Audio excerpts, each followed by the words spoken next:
Hello friends, आपका स्वागत है टेल टाइम्स पर। चलिए शुरू करते हैं आज की कहानी rebirth of sweet angel episode 2। यह उसका रोज का ड्रामा है माँ। वो कहीं नहीं जाएगी, देखना कल सुबह तक वो वापस लौट आएगी। उसे आदत हो गई है घर में रोज रोज ये ड्रामा करने की, क्योंकि वह ये बात अच्छे से जानती है कि आप उसे कहीं नहीं जाने देंगे, इसलिए जानबूझकर वह घर छोड़कर जाती है और उसके बाद आप मुझे उसे मनाने के लिए भेजते हैं। लेकिन इस बार नहीं माँ, इस बार मैं उसे मनाने नहीं जाऊंगा और ना ही इस बार मैं उसे घर में वापस आने दूंगा। आप दादाजी को भी समझा दीजिए कि इस बार उसे मनाने कोई भी नहीं जाएगा। ऋषभ अपने गुस्से में अनाजाने में ना जाने क्या क्या बोले जा रहा था और ऋषभ की बेतुकी बातें सुनकर गायत्री जी को और भी ज्यादा गुस्सा आ रहा था। उन्हें समझ ही नहीं आ रहा था कि वो इस वक्त ऋषभ पर गुस्सा करें या उसकी बेवकूफ़ी पर हंसे। इस वक्त ऋषभ पर काफी तरह तरस आ रहा था कि कैसे वो अपनी ही जिंदगी को बर्बाद करने में लगा हुआ है। उसे अंदाजा भी नहीं है कि उसकी जिंदगी में क्या हो गया है और अभी भी अपनी बेवकूफ़ी में ये सब बोले जा रहा है। गायत्री जी अपने बेटे की बदतमीजी को बर्दाश्त कर सकती थी, लेकिन उसकी जिंदगी बर्बाद होते हुए नहीं देख सकती थी। उन्होंने ऋषभ को बेड से खड़ा करते हुए कहा, हमारी तरफ देखिए ऋषभ, और हमें बताइए कि आप सुहानी से क्या दिक्कत है। आप उनसे इतनी नफरत क्यों करते हैं? ऐसा क्या हुआ है कि जिस सुहानी के बिना आप एक पल नहीं रह पाते थे, उस सुहानी को आप अपनी आंखों के सामने तक नहीं देखना चाहते?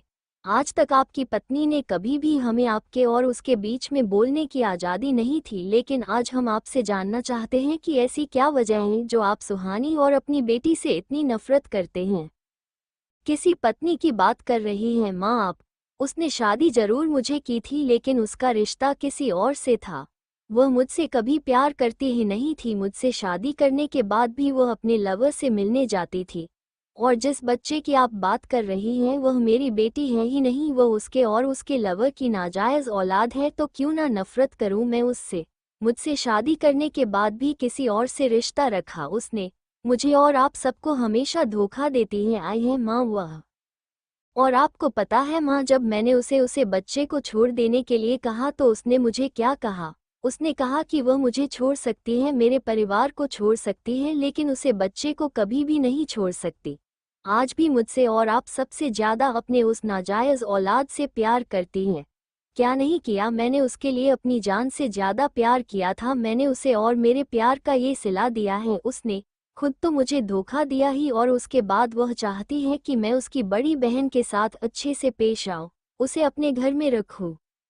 माँ, वह उस लड़की को इस घर में लेकर आए जो मुझे शादी के मंडप में छोड़कर चली गई थी। आप जानती भी है वह मुझसे क्या चाहती है, कि वह अपने लव के साथ इस तरह रहे और मैं उसकी बहन के साथ, और घर पर किसी को कुछ पता भी ना चले। इतना बेगैरत नहीं हुआ मैं कि मुझे ये सब कुछ पता होते हुए भी मैं उसके लिए परवाह करूं, उससे प्यार करूं।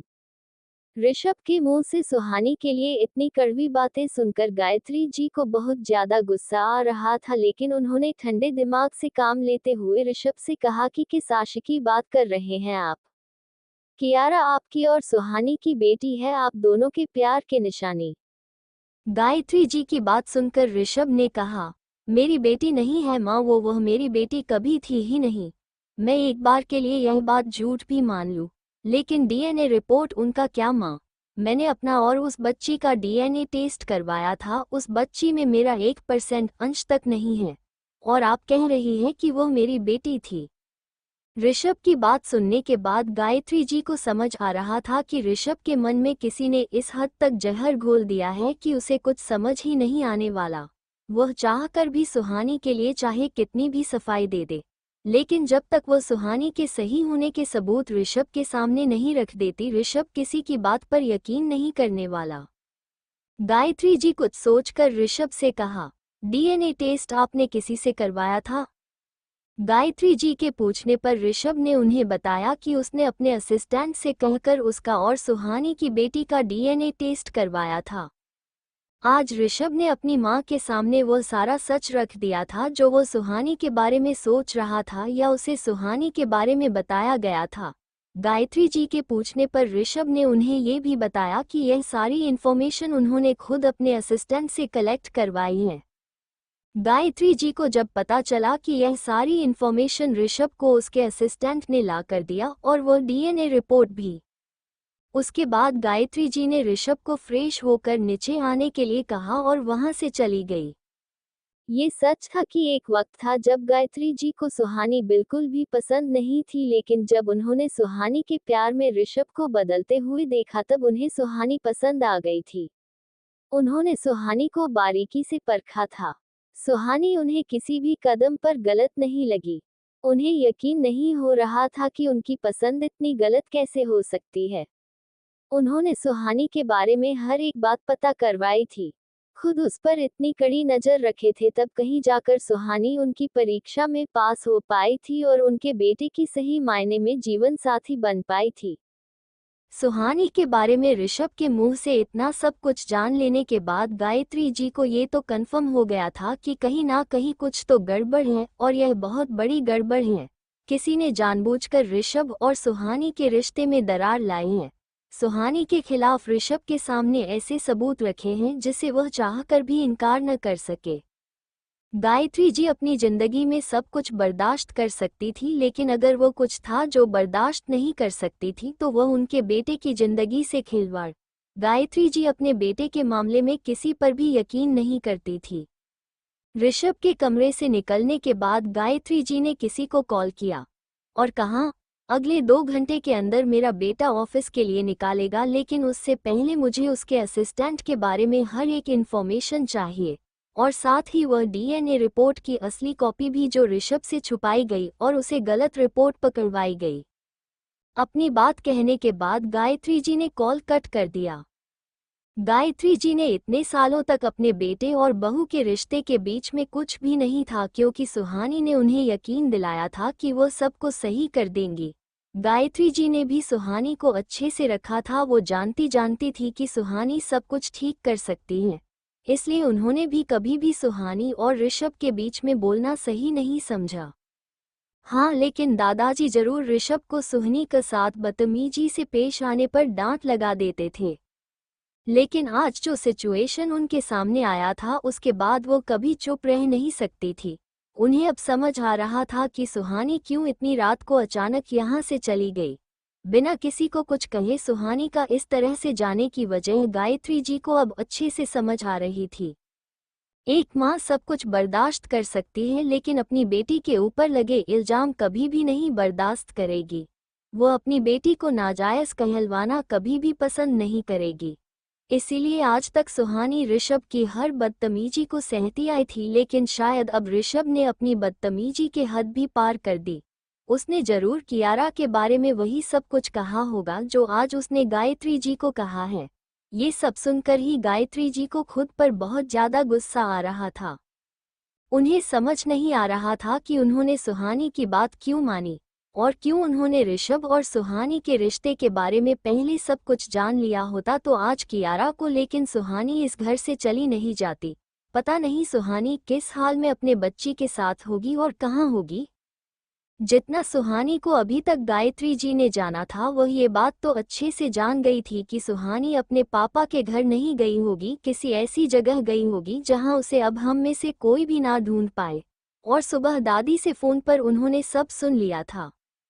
उन्हें यकीन हो गया था कि सुहानी को ढूंढना अब उनके लिए काफी मुश्किल होगा। ये दिमाग में आते ही कि सुहानी कहीं और चली गई होगी, गायत्री जी ने एक बार फिर से किसी को कॉल किया और कहा, मेरी बहू सुहानी कल रात को इस घर से निकली थी, कहाँ गई है, कब गई और अब कहाँ है? मुझे उसके बारे में सारी इन्फॉर्मेशन चाहिए। जितना जल्दी हो सके मुझे अपनी बहू और पोती के बारे में सारी इन्फॉर्मेशन चाहिए। गायत्री जी ने जब किसी को कॉल किया तो वो इस वक्त सोनाक्षी के रूम के आगे से निकल रहे थे। सोनाक्षी ने जब सुना कि गायत्री जी सुहानी के बारे में पता करवाने की कोशिश कर रही हैं, उसके दिमाग में एक खुराफाती आइडिया आ गया। सोनाक्षी यह बात अच्छे से जानती थी कि जब तक गायत्री थी ऋषभ की जिंदगी में वो कभी भी चाह कर भी सुहानी की जगह ऋषभ की जिंदगी में नहीं ले सकती। इसलिए अपने गंदे आइडिया को सक्सेस करने के लिए सोनाक्षी प्लानिंग करने लग गई। वो चाहती थी कि वो गायत्री जी और ऋषभ के बीच में भी वैसे ही डिफरेंस क्रिएट कर दे जिससे गायत्री जी कभी भी उसके रास्ते में ना आ पाए। उसके इरादों को कामयाब होने से ना रोक पाए और वो आसानी से ऋषभ से शादी करके इस घर पर राज कर सके। सोनाक्षी ने जब सुना कि गायत्री जी सुहानी के बारे में पता करवाने की कोशिश कर रही हैं, उसके दिमाग में एक खुराफाती आइडिया आ गया। सोनाक्षी यह बात अच्छे से जानती थी कि जब तक गायत्री थी ऋषभ की जिंदगी में, वो कभी भी चाह कर भी सुहानी की जगह ऋषभ की जिंदगी में नहीं ले सकती। इसलिए अपने गंदे आइडिया को सक्सेस करने के लिए सोनाक्षी प्लानिंग करने लग गई।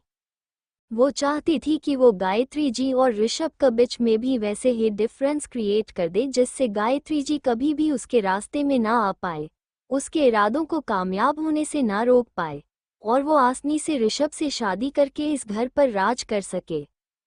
गायत्री जी जब नीचे आए तो अभी भी ऋषभ के दादाजी और ऋषभ के पापा उनका इंतजार कर रहे थे। गायत्री जी को देखकर ऋषभ के दादाजी ने उनसे पूछा, क्या सच में सुहानी चली गई है? ऋषभ के दादाजी के बात सुनकर गायत्री जी को काफी बुरा लग रहा था। इस घर की सारी जिम्मेदारी दादाजी ने गायत्री जी को दी थी और आज वो अपने जिम्मेदारी निभाने में नाकामयाब हुई थी, अपने बेटे की जिंदगी को सुधारने में नाकामयाब रही थी। गायत्री जी ऋषभ के दादाजी के पास गई और उनके पास बैठते हुए उन्होंने कहा, हाँ पापा, ये बात सच है कि सुहानी इस घर से चली गई है। कोई बहुत बड़ी गलतफहमी ने उन दोनों के बीच में जगह ले ली, लेकिन आप फिक्र मत कीजिए पापा, मैं बहुत जल्द आपकी पोता बहू और परपोती को इस घर में वापस ले आऊंगी, लेकिन उससे पहले हमें ऋषभ की गलतफहमी को दूर करना होगा। गायत्री जी की बात सुनने के बाद ऋषभ के दादाजी ने कहा, हम जानते हैं कि आप सब कुछ ठीक कर देंगे, लेकिन हम अपनी बुरी आंखों से वह भी देख पा रहे हैं जो शायद आप अपने बेटे के प्यार में नहीं देख पा रहे।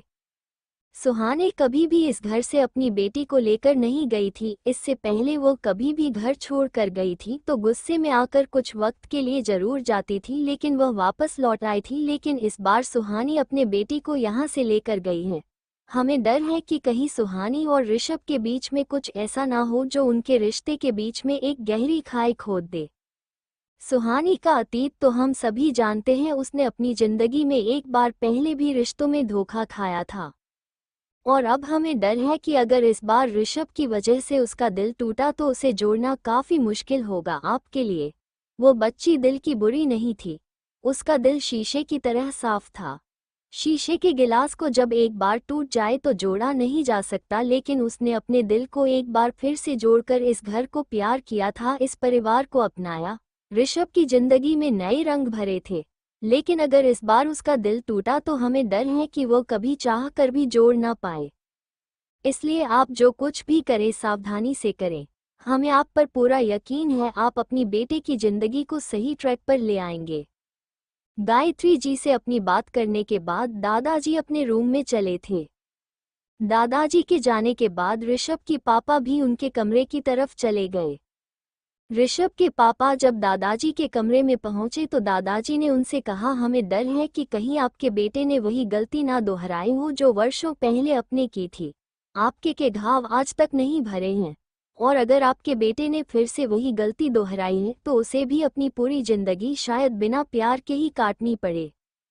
ऋषभ के पापा ने अपने पिता की बात सुनकर उनसे कहा, फिक्र मत कीजिए पापा, गायत्री जी ने कहा है कि वह सब कुछ ठीक कर देंगी, तो हमें उन पर भरोसा रखना चाहिए कि वह सब कुछ ठीक कर ही देंगे। वो किसी और के लिए कुछ करें या ना करें, लेकिन ये बात हम सब जानते हैं कि ऋषभ के लिए वह अपने जान तक दे सकती हैं। उसकी जिंदगी में वो कभी भी कुछ भी गलत नहीं होने देगी।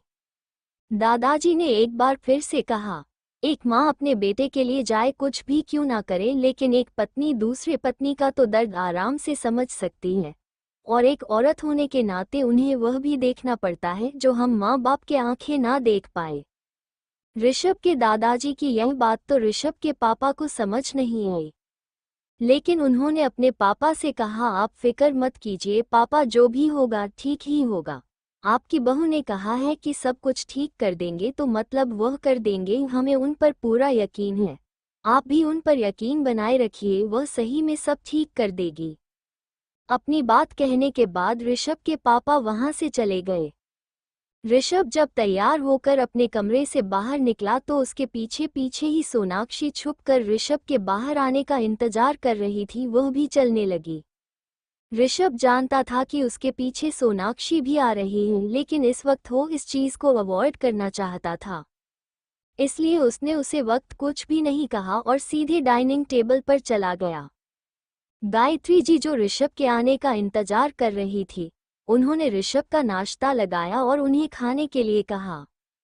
नाश्ता करने के बाद ऋषभ जब घर से निकलने लगा, तब गायत्री जी ने उन्हें रोकते हुए कहा, हमें तुमसे कुछ बात करनी है। ऋषभ, क्या तुम अपनी माँ के लिए कुछ वक्त निकाल सकते हो?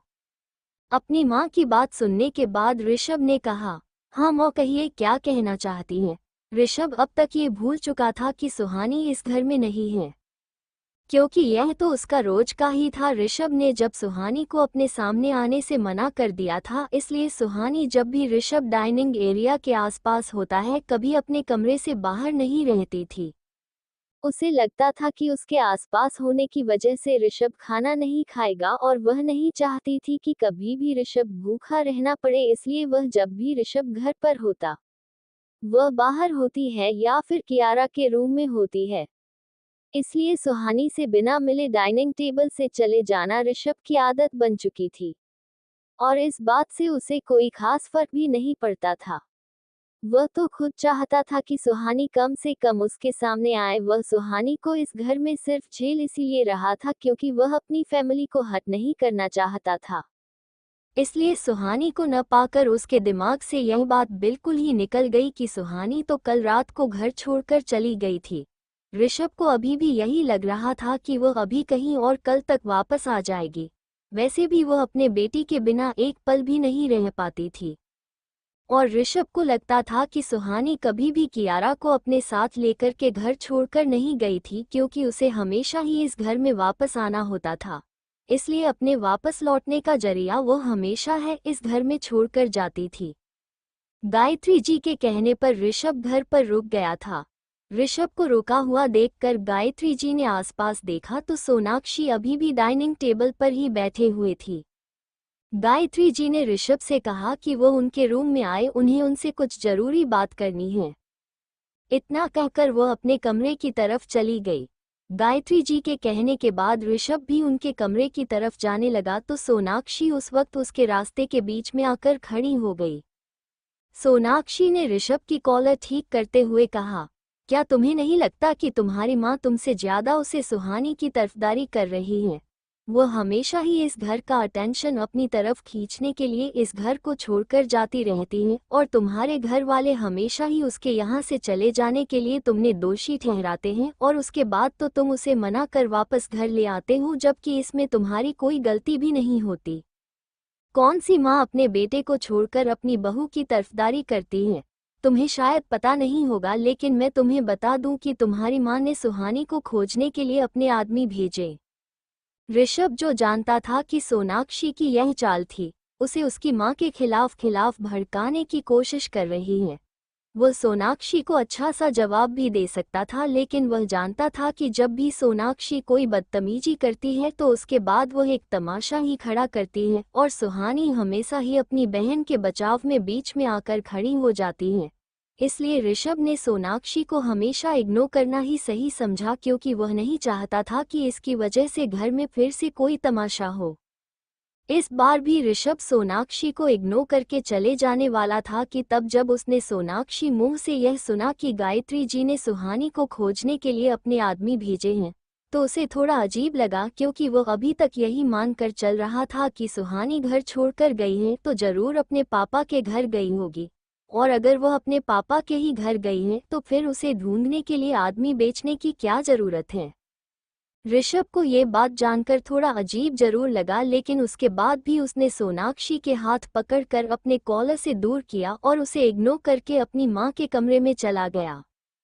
ऋषभ का इस तरह से सोनाक्षी को इग्नोर करना उसे बिल्कुल भी पसंद नहीं था, लेकिन वह इस आस में उसकी सारी इग्नोरेंस को बर्दाश्त कर लेती थी कि एक दिन वह इस घर की बहू जरूर बनकर रहेगी, और इसके लिए वो थोड़ी बहुत बेइज्जती तो सहन कर ही सकती है। आखिर वो आर्यन परिवार की बहू जो बनने वाली थी। आर्यन परिवार की बहू बनने के बाद उसका जो रुतबा बाहर की दुनिया में होगा, उसके लिए वह भी छोटी मोटी बेइज्जती बर्दाश्त करने के लिए तैयार थी।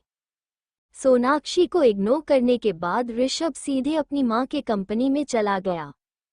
गायत्री जी कब से ऋषभ के आने का इंतजार कर रही थी।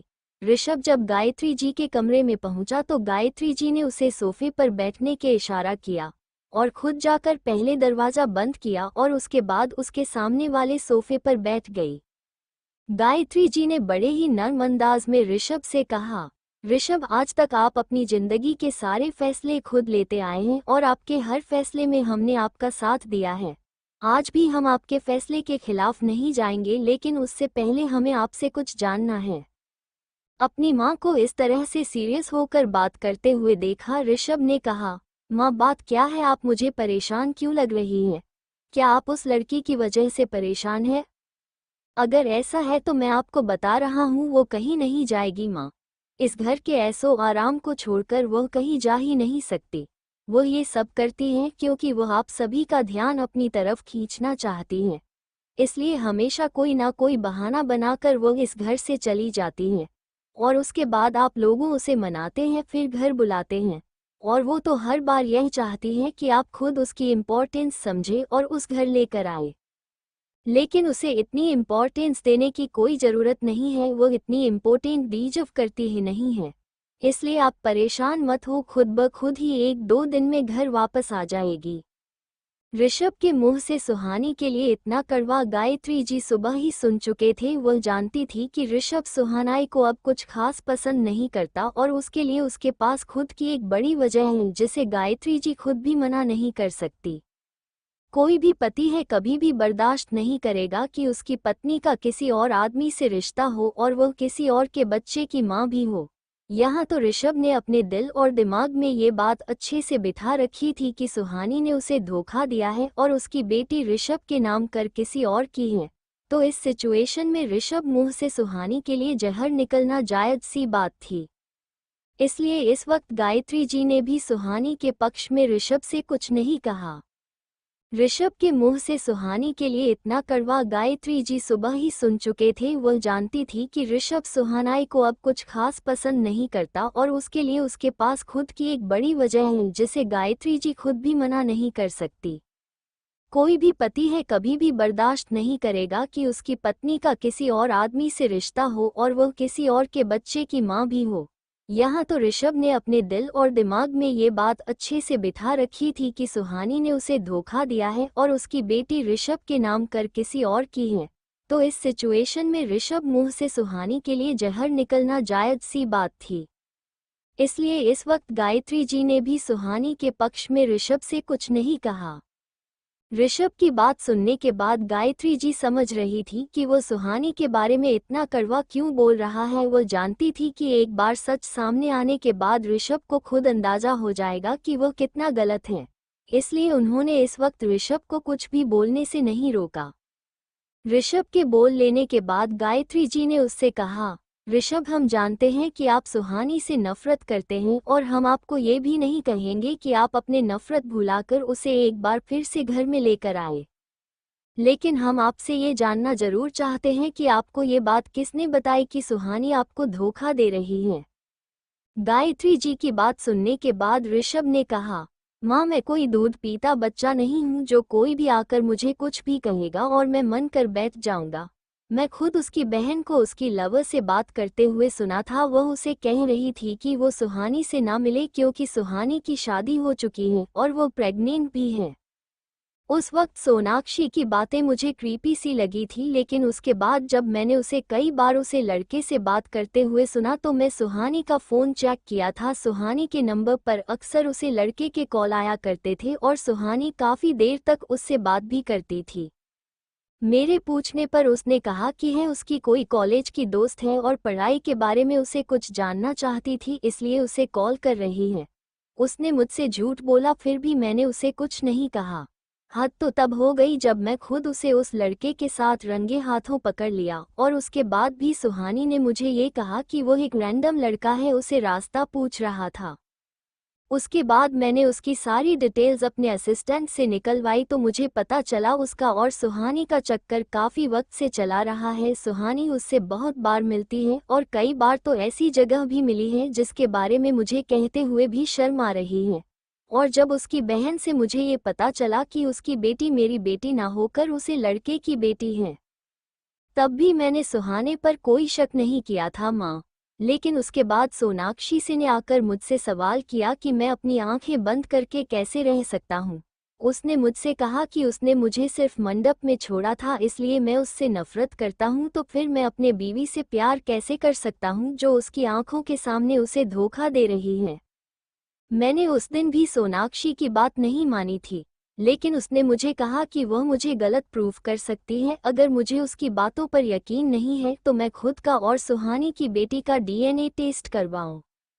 सोनाक्षी को गलत साबित करने के लिए मैंने डीएनए टेस्ट करवाया, तो उस रिपोर्ट में आपको पता है क्या आया? सुहानी ने जिस लड़की को जन्म दिया था, उसका डीएनए मेरे डीएनए से मैच तक नहीं हुआ। उसके बाद जब मैंने अपने असिस्टेंट से सुहानी की सारी रिपोर्ट निकलवाई, तब मुझे ऐसे ऐसे सच पता चले। इसके बारे में मैं आपसे बात नहीं करना चाहता हूँ। सुहानी शुरुआत से मुझे धोखा देती आई हुई है माँ। मैंने उसे लड़की को अपनी जान से भी ज्यादा प्यार किया और बदले में उसने मुझे सिर्फ और सिर्फ धोखा दिया। ऋषभ की बात सुनने के बाद गायत्री जी ने अपने फोन में एक फोटो निकाली और ऋषभ को दिखाते हुए कहा, क्या आप इस लड़के के बारे में बात कर रहे हैं? उसे फोटो को देखने के बाद ऋषभ ने कहा, नहीं मॉम, यह वो लड़का नहीं है। ऋषभ के मना करने के बाद गायत्री जी ने उसे दूसरी तस्वीर दिखाई। उस तस्वीर को देखने के बाद ऋषभ ने कहा कि हाँ, यह वही लड़का है जिसका चक्कर सुहानी के साथ चल रहा है। ऋषभ के उसे लड़के को पहचान लेने के बाद गायत्री जी ने कहा, ऋषभ आप अब मेरे साथ चलिए, मुझे आपको कुछ दिखाना है। गायत्री जी के इस तरह से सुहानी के बारे में पहले पूछने के बाद उसे अपने साथ लेकर जाना ऋषभ को कुछ समझ नहीं आया। लेकिन ऋषभ कभी भी अपनी माँ की कही हुई कोई बात नहीं टालता था, इसलिए गायत्री जी के कहने पर वह उनके साथ चला गया। गायत्री जी ऋषभ को अपने फार्म हाउस पर लेकर गए थे। गायत्री जी के साथ जाकर जैसे ही फार्म हाउस पर रुके, तो एक गार्ड ने आकर जल्दी से उनका दरवाजा खोलो और उसके बाद उन्हें अंदर लेकर चला गया। ऋषभ भी गायत्री जी के पीछे पीछे फार्म हाउस की तरफ चले जा रहा था। ऋषभ को समझ नहीं आ रहा था कि उसकी माँ उसे फार्म हाउस पर क्यों लेकर आई है। ये फार्म हाउस तो काफी सालों से बंद पड़ा हुआ था। इस फार्म हाउस का तो उसने भी कभी इस्तेमाल नहीं किया था। इस फार्म हाउस को गायत्री जी के करने पर ऋषभ के पापा ने बस खरीदा था, उसके बाद वो कभी भी यहाँ पर आए नहीं। लेकिन इसकी देखरेख के लिए गायत्री जी ने कुछ लोगों को यहाँ रखा हुआ था। ऋषभ को समझ नहीं आ रहा था कि इतनी छोटी जगह पर गायत्री जी उसे क्यों लेकर आई हैं। फार्म हाउस के अंदर जाने पर ऋषभ को किसी के चीखने की आवाज सुनाई देने लगी। आवाजों को सुनकर ऋषभ समझ गया था, इस बार जरूर फिर से किसी से कोई बहुत बड़ी गलती हुई होगी और उसी से सच उगलवाने के लिए उसकी मां ने उन्हें टॉर्चर करने का आदेश दिया होगा। ऋषभ ये बात अच्छे से जानता था कि उसकी मां जितनी स्वीट है, उससे ज्यादा खतरनाक वो एक वक्त में रह चुकी है। एक वक्त था जब लोग उन्हें लेडी बॉस के नाम से जानते थे। आर्यन परिवार का बिजनेस जरूर ऋषभ के पापा संभालते थे, लेकिन आर्यन परिवार की बाकी के उनके दुश्मनों को हैंडल करना ये सब गायत्री जी ही किया करती थी। ऋषभ के पापा इस मामले में बहुत ही सीधे थे, उन्हें अपने दुश्मनों को हैंडल करने के बारे में नहीं पता था। वो अपने सामने से अटैक करने वाले दुश्मनों से तो अच्छे से निपट सकते थे, लेकिन अपने बगल में बैठकर उनके साथ धोखा करने वाले लोगों का उनको पता नहीं चलता था, या ये कहें कि उन्हें पता होता था लेकिन उसके बाद भी वो उन्हें जवाब नहीं देना चाहते थे। तब आर्यन परिवार के एक्स्ट्रा बिजनेस अफेयर्स को गायत्री जी ने संभाला था। गायत्री जी की वजह से आर्यन परिवार का खौफ इस कदर फैल गया था कि कोई भी उनके साथ धोखा करने के बारे में सोच भी नहीं सकता था। आनंद जी सुहानी के पापा कहने के लिए ऋषभ के पापा के मैनेजर थे, लेकिन बाहर के मामलों को सुलझाने के लिए वही गायत्री जी को गाइड किया करते थे।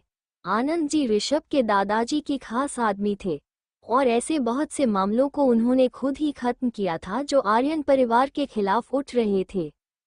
अपनी माँ को फिर से पहले वाले अंदाज में आया हुआ देखकर ऋषभ ये तो अंदाजा लगा सकता था कि कुछ तो बहुत बड़ा हुआ है, वरना उसकी माँ ने ये सारा काम भी ऋषभ को बहुत पहले ही सौंप दिया था और वो अपने घर संभालने में बिजी हो गई थी। लेकिन एक बार फिर से इस काम में उतरने का साफ साफ मतलब था कि कोई ऐसी बात है जो ऋषभ नहीं संभाल पाया और उसे हैंडल करने के लिए गायत्री जी को मैदान में आना ही पड़ा। ऋषभ जैसे जैसे गायत्री जी के साथ फार्म हाउस की तरफ बढ़ रहा था, वैसे ही कुछ लोगों के चीखने की आवाज बढ़ती जा रही थी। ऋषभ गायत्री जी के साथ जाकर जब अंदर की तरफ देखा तो उसका असिस्टेंट रस्सी की वजह से उल्टा लटका हुआ था और उसके नीचे मिर्ची का धुआं किया हुआ था। उसकी हालत देखकर ऐसा लग रहा था कि उसे काफी पीटा गया है। लेकिन ऋषभ को समझ नहीं आ रहा था कि गायत्री जी ने उसके असिस्टेंट को क्यों उठाया और उसकी यह हालत क्यों कर रखी है। ऋषभ को अपना असिस्टेंट काफी भरोसेमंद लगता था, फिर गायत्री जी ने उसकी यह हालत क्यों की थी यह ऋषभ को समझ नहीं आ रहा था। ऋषभ ने सोच लिया था कि अगर उसकी असिस्टेंट की यह हालत सुहानी की वजह से हुई है तो वो सुहानी को किसी हाल में नहीं छोड़ेगा। ऋषभ अपने लोगों को लेकर काफी ज्यादा प्रोटेक्टिव था। किसी और की गलती की सजा वो अपने आदमियों को कभी भी नहीं मिलने जाता था। लेकिन इस वक्त वह गायत्री जी के सामने इस बारे में कुछ भी नहीं बोल सकता था। इसलिए ऋषभ ने अपने मन ही मन में ये तय कर लिया कि यहाँ से निकलने की बात वह सुहानी को बिल्कुल भी नहीं छोड़ेगा। अगर उसके असिस्टेंट की हालत सुहानी की वजह से हुई है तो गायत्री जी उस असिस्टेंट के पास नहीं रुकी, वह वहां से निकलकर आगे की तरफ बढ़ गई। आगे जाकर देखा तो वहां पर गायत्री जी के लोगों ने 2 और लड़कों को बांध रखा था। उनमें से एक लड़का तो वही था जो सुहानी से अक्सर मिला करता था, जिसे इस सुहानी के साथ पकड़ने पर सुहानी ने ऋषभ को एक रैंडम लड़का बताया था। उन दोनों की ही हालत खराब हो रखी थी। उन दोनों के बॉडी से खून पानी की तरह बह रहा था और ऋषभ के घर की खतरनाक का सबसे खतरनाक कुत्ता शेरा बैठा हुआ था। देखने में ये है डॉग बिल्कुल शेर की तरह लगता था, काफी ज्यादा बड़ा और उतना ही खूंखार। शेरा को देखकर उन दोनों की हालत खराब हुए जा रही थी। गायत्री जी ने वहां पहुंचकर अपने आदमी से कहा, शेरा ने इन दोनों की अच्छे से खातिरदारी की है ना। शेरा ने जब गायत्री जी के मुंह से अपना नाम सुना तो वो उठकर गायत्री जी के पास चला गया। शेरा के अपने पास आने पर गायत्री जी ने उसके सर पर हाथ फिराया और उसके बाद उन्होंने उसे वापस उन दोनों लड़कों की खबर लेने के लिए भेज दिया। शेरा को एक बार खुद से अपने ऊपर आता हुआ देखकर वह दोनों लड़कों ने गायत्री जी के सामने हाथ जोड़ दिया। वो दोनों गायत्री जी से खुद को बचाने की भीख मांग रहे थे। उन दोनों को इस कदर तड़पता हुआ देखकर गायत्री जी ने शेरा को रुक जाने का इशारा। गायत्री जी के हाथ के एक इशारे से शेरा वहीं रुक गया जहां वो इस वक्त खड़ा हुआ था। गायत्री जी ने कहा, मेरे कहने पर यह रुक जरूर गया है, लेकिन मेरे कहने पर ही है, ये तुम दोनों को अपना खाना भी बना लेगा। और यकीन मानो, जो जहर तुमने मेरे बेटे की जिंदगी में घोला है उसके बाद मुझे तुम दोनों पर बिल्कुल भी रहम नहीं आएगा। गायत्री जी की बात सुनकर वो दोनों लड़के डर से कांप उठे। उनमें से वो लड़का जो अक्सर सुहानी से मिला करता था, उसने अपनी जान की भीख मांगते हुए गायत्री जी से कहा, मैं आपको सब कुछ सच बता दूंगा, प्लीज इसे रोक दीजिए। उसे लड़के का कन्फेशन सुनकर गायत्री जी ने शेरा को पीछे हटने के लिए कहा और शेरा ने भी उनका आदेश मानते हुए पीछे हट गया। शेरा के पीछे हटने पर गायत्री जी ने ऋषभ को आगे बुलाया। ऋषभ, सुन लीजिए अपनी बीवी का वो सच जो आप जानना चाहते हैं। अपनी मां के कहने पर ऋषभ भी आगे चलकर उस लड़के के सामने खड़ा हो गया। उस लड़के ने डर के मारे हाथ जोड़कर ऋषभ के सामने का, मुझे माफ कर दीजिए सर, मैं और सुहानी एक दूसरे को पहले से नहीं जानते थे। मैं तो सोनाक्षी का क्लासमेट था। सुहानी सोनाक्षी के बारे में जानने के लिए अक्सर मुझसे मिला करती थी। वो तो मुझे सोनाक्षी के बारे में पूछने के लिए ही मिलती थी, लेकिन जब सोनाक्षी को ये बात पता चली कि सुहानी मुझसे मिलती है उसकी खैर खबर लेने के लिए, तब सुहानी ने मुझसे कहा था, अगर मुझे कहा था कि वह मुझे इसके लिए पैसे देगी अगर मैंने उसे उसकी बहन के बारे में सारी अपडेट दी तो। सोनाक्षी की अपनी शादी से भाग जाने की वजह से उसके सारे घर वाले उसे बहुत ज्यादा नाराज थे और सोनाक्षी ने जिस इंडस्ट्री में पर रखा था वह भूखे भेड़ियों से भरी पड़ी थी। सुहानी नहीं चाहती थी कि परिवार के सपोर्ट ना होने की वजह से सोनाक्षी के साथ कुछ भी गलत हो, इसलिए वो उसकी चुप कर खबर रखती थी। जब उस दिन आपने मुझे सुहानी के साथ देखा था तो सुहानी इसलिए चुप रही थी क्योंकि वह नहीं चाहती थी कि आपको ये पता चले कि वो अब भी सोनाक्षी का ध्यान रखती है, उसके बारे में खबरें रखती हैं। सोनाक्षी को प्रोटेक्ट करने के लिए सुहानी ने मुझे काफ़ी बार पैसे भी दिए थे, सिर्फ इसलिए कि सोनाक्षी को कोई भी तकलीफ नहीं, और मैं उसका दोस्त होने के नाते सोनाक्षी को कभी डाउट भी नहीं होता कि यह पैसे सुहानी ने दिए हैं। सुहानी मुझे सिर्फ अपनी बहन की ख्याल रखने के लिए मिला करती थी। और उस दिन भी आपको ये जानकर बुरा ना लगे कि सोनाक्षी सी से अभी भी सुहानी का रिश्ता है, इसलिए उसने मुझे रैंडम लड़का बताकर वहां से भगा दिया था। सोनाक्षी की अपनी शादी से भाग जाने की वजह से उसके सारे घर वाले उससे बहुत ज़्यादा नाराज थे, और सोनाक्षी ने जिस इंडस्ट्री में पैर रखा था वह भूखे भेड़ियों से भरी पड़ी थी। सुहानी नहीं चाहती थी कि परिवार के सपोर्ट ना होने की वजह से सोनाक्षी के साथ कुछ भी गलत हो, इसलिए वो उसकी चुप कर खबर रखती थी।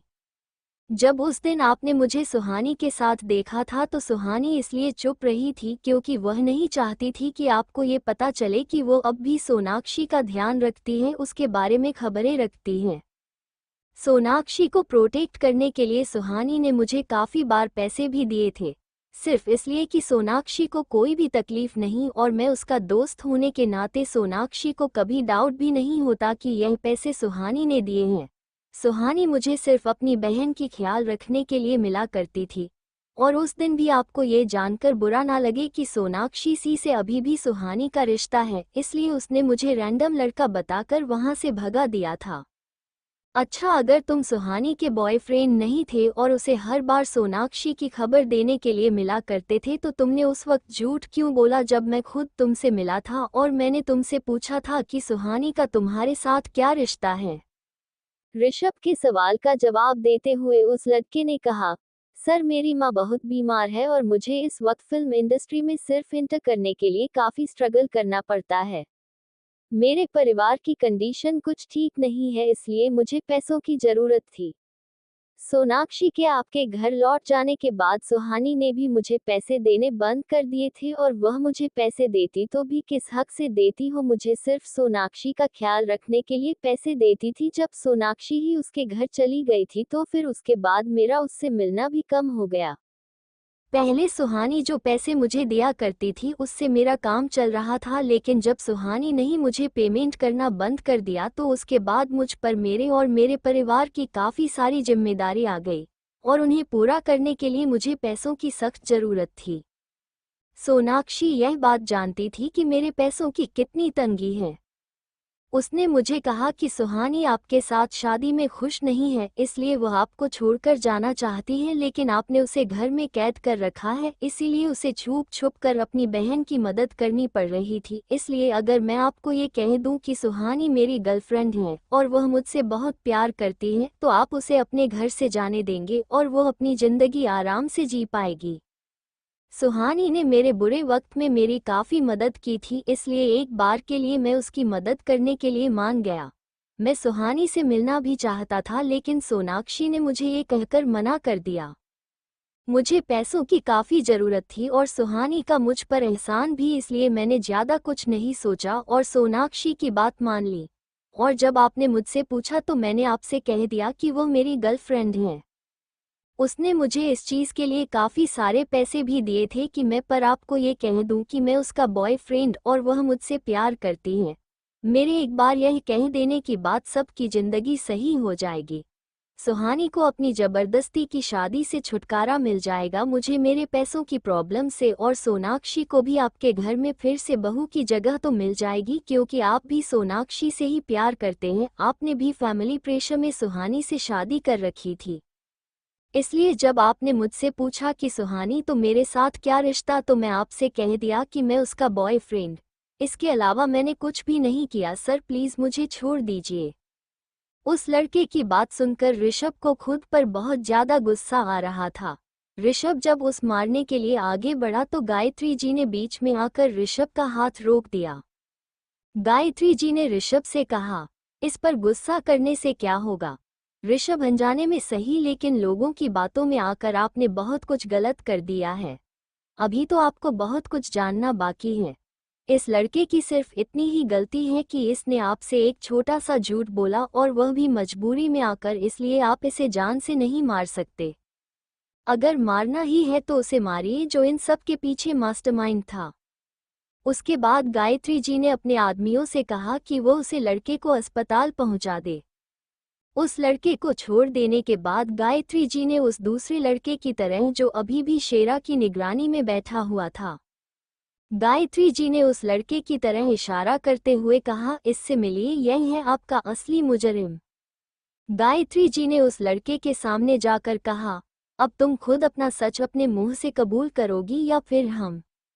गायत्री जी ने इतना ही कहा था कि उस लड़के ने रोते हुए गायत्री जी के पैरों में पटकर के सब सच बताने को तैयार हो गया। उस लड़के के सच बोलने पर तैयार होने के लिए गायत्री जी पीछे हट गई और उन्होंने ऋषभ को सारा सच जानने के लिए आगे कर दिया। वो लड़का कोई और नहीं, विक्रम था। विक्रम ने ऋषभ को बताना शुरू किया कि कैसे वो सुहानी से मिला था और कैसे उसने उसे अपने प्यार के जाल में फंसाया था। उसके बाद विक्रम ने ऋषभ ये भी बताया कि उसने ही सोनाक्षी के साथ मिलकर सुहानी को आर्यन परिवार से निकलवाने के लिए चाल चली थी। सोनाक्षी फिल्म इंडस्ट्री में अपनी पहचान बनाना चाहती थी, इसलिए वो शादी छोड़कर भाग गई थी। लेकिन काफी वक्त तक इस इंडस्ट्री में धक्के खाने के बाद सोनाक्षी को एहसास हो गया था कि इस इंडस्ट्री में बिना पावर के और बिना टैलेंट के कोई भी करियर नहीं है। सोनाक्षी खूबसूरत और टैलेंटेड भी थी, लेकिन सोनाक्षी की खूबसूरती के बदले लोगों ने उसे अपने जाल में फंसना शुरू कर दिया था। शुरू में सोनाक्षी ने काफी स्ट्रगल किया, लेकिन बाद में जब उसे इस बात का एहसास हो गया कि वह बिना पावर के इस इंडस्ट्री में सिर्फ एक स्ट्रगलर बनकर रह जाएगी, तब उसने आर्यन परिवार का सहारा लेने की सोची। लेकिन आर्यन परिवार तो उससे पहले से ही बहुत ज्यादा नफरत करता था, इसलिए उसने सुहानी को अपने जाल में फंसाया। सोनाक्षी ने सुहानी को फंसाकर जब आपके घर गई तब उसे यह एहसास हुआ कि वो कितना कुछ छोड़कर गई है। अगर वो ये सब को छोड़कर नहीं जाती तो जो पहचान बनाने के लिए इतने टाइम से स्ट्रगल किया था, वह पहचान तो उसे घर बैठे मिल जाती। अपनी किस्मत को अपनी बहन के नसीब में जाते हुए देखकर सोनाक्षी को सुहानी से नफरत हो गई थी। वो चाहती थी कि सुहानी तुम्हें डिवोर्स दे और उसके बाद तुम उसकी जिंदगी में आओ, लेकिन तुम सुहानी से बेइंतहा प्यार करने लग गए थे, इसलिए तुम दोनों के बीच में दरार पैदा करने के लिए उसने मेरा साथ दिया। मुझे भी सुहानी से अपना बदला लेना था, इसलिए मैंने भी जाकर उसके साथ हाथ मिला लिया। मैंने सिर्फ मिसअंडरस्टैंडिंग क्रिएट करने में सोनाक्षी का साथ दिया था, लेकिन इन सब की मास्टर पॉइंट्स सोनाक्षी थी। मुझसे गलती हो गई, मुझे माफ कर दीजिए। मैं आज के बाद कभी भी आपको और सुहानी को अपनी शक्ल तक नहीं दिखाऊंगा, मुझे प्लीज जाने दीजिए। विक्रम के मुंह से सारा सच सुनकर तो ऋषभ के पैरों के नीचे से जमीन ही खिसक गई। उसे समझ ही नहीं आ रहा था कि उसकी नजरों के नीचे इतना कुछ चलता रहा और उसे इस बारे में अब तक भनक तक नहीं लगी। इन सब के चक्कर में आकर उसने सुहानी के साथ कितना कुछ गलत कर दिया था। उसने वही सच समझा जो लोगों ने उसे दिखाए। विक्रम से सारा सच जानने के बाद तो ऋषभ को खुद पर बहुत ज्यादा गुस्सा आ रहा था, लेकिन इस वक्त ऋषभ का कुछ और जानना इम्पोर्टेंट था, इसलिए इस बार वह बिना कहे ही सीधा अपने असिस्टेंट के पास पहुंच गया। ऋषभ के असिस्टेंट की हालत इस वक्त बहुत खराब थी। ऋषभ ने अपने मां के लोगों से उसे नीचे उतारने के लिए कहा और उसके बाद उसकी कॉलर पकड़कर फिर उससे पूछा, सुहानी का किसी के साथ कोई अफेयर नहीं था? फिर वह डीएनए रिपोर्ट में कियारा का डीएनए मुझे मैच क्यों नहीं हुआ था? ऋषभ का असिस्टेंट उसके लिए काफी वफादार था। ऋषभ जानता था कि उसका असिस्टेंट उसे कभी भी धोखा नहीं देगा, लेकिन फिर भी ऋषभ जानना चाहता था कि वह डीएनए रिपोर्ट में जो लिखा था वह कैसे आया। जब सुहानी का किसके साथ अफेयर नहीं था, फिर वो बच्ची किसी और की कैसे हो सकती है? वो डीएनए रिपोर्ट ऋषभ से क्यों नहीं मैच हुई? उस असिस्टेंट ने ऋषभ के आगे हाथ जोड़ते हुए कहा, सर मुझे नहीं पता कि वो रिपोर्ट कैसे बदली गई। मैंने आपको वही रिपोर्ट दी थी जो डॉक्टर ने मुझे दी थी, इसके अलावा मैं कुछ नहीं जानता। ऋषभ के असिस्टेंट की हालत इस वक्त बहुत खराब थी। ऋषभ ने अपनी माँ के लोगों से उसे नीचे उतारने के लिए कहा और उसके बाद उसकी कॉलर पकड़कर फिर उससे पूछा सुहानी का किसी के साथ कोई अफेयर नहीं था। फिर वह डीएनए रिपोर्ट में कियारा का डीएनए मुझे मैच क्यों नहीं हुआ था। ऋषभ का असिस्टेंट उसके लिए काफी वफादार था। ऋषभ जानता था कि उसका असिस्टेंट उसे कभी भी धोखा नहीं देगा, लेकिन फिर भी ऋषभ जानना चाहता था कि वह डीएनए रिपोर्ट में जो लिखा था वह कैसे आया। जब सुहानी का किसके साथ अफेयर नहीं था, फिर वो बच्ची किसी और की कैसे हो सकती है। वो डीएनए रिपोर्ट ऋषभ से क्यों नहीं मैच हुई। उस असिस्टेंट ने ऋषभ के आगे हाथ जोड़ते हुए कहा, सर मुझे नहीं पता कि वह रिपोर्ट कैसे बदली गई। मैंने आपको वही रिपोर्ट दी थी जो डॉक्टर ने मुझे दी थी, इसके अलावा मैं कुछ नहीं जानता।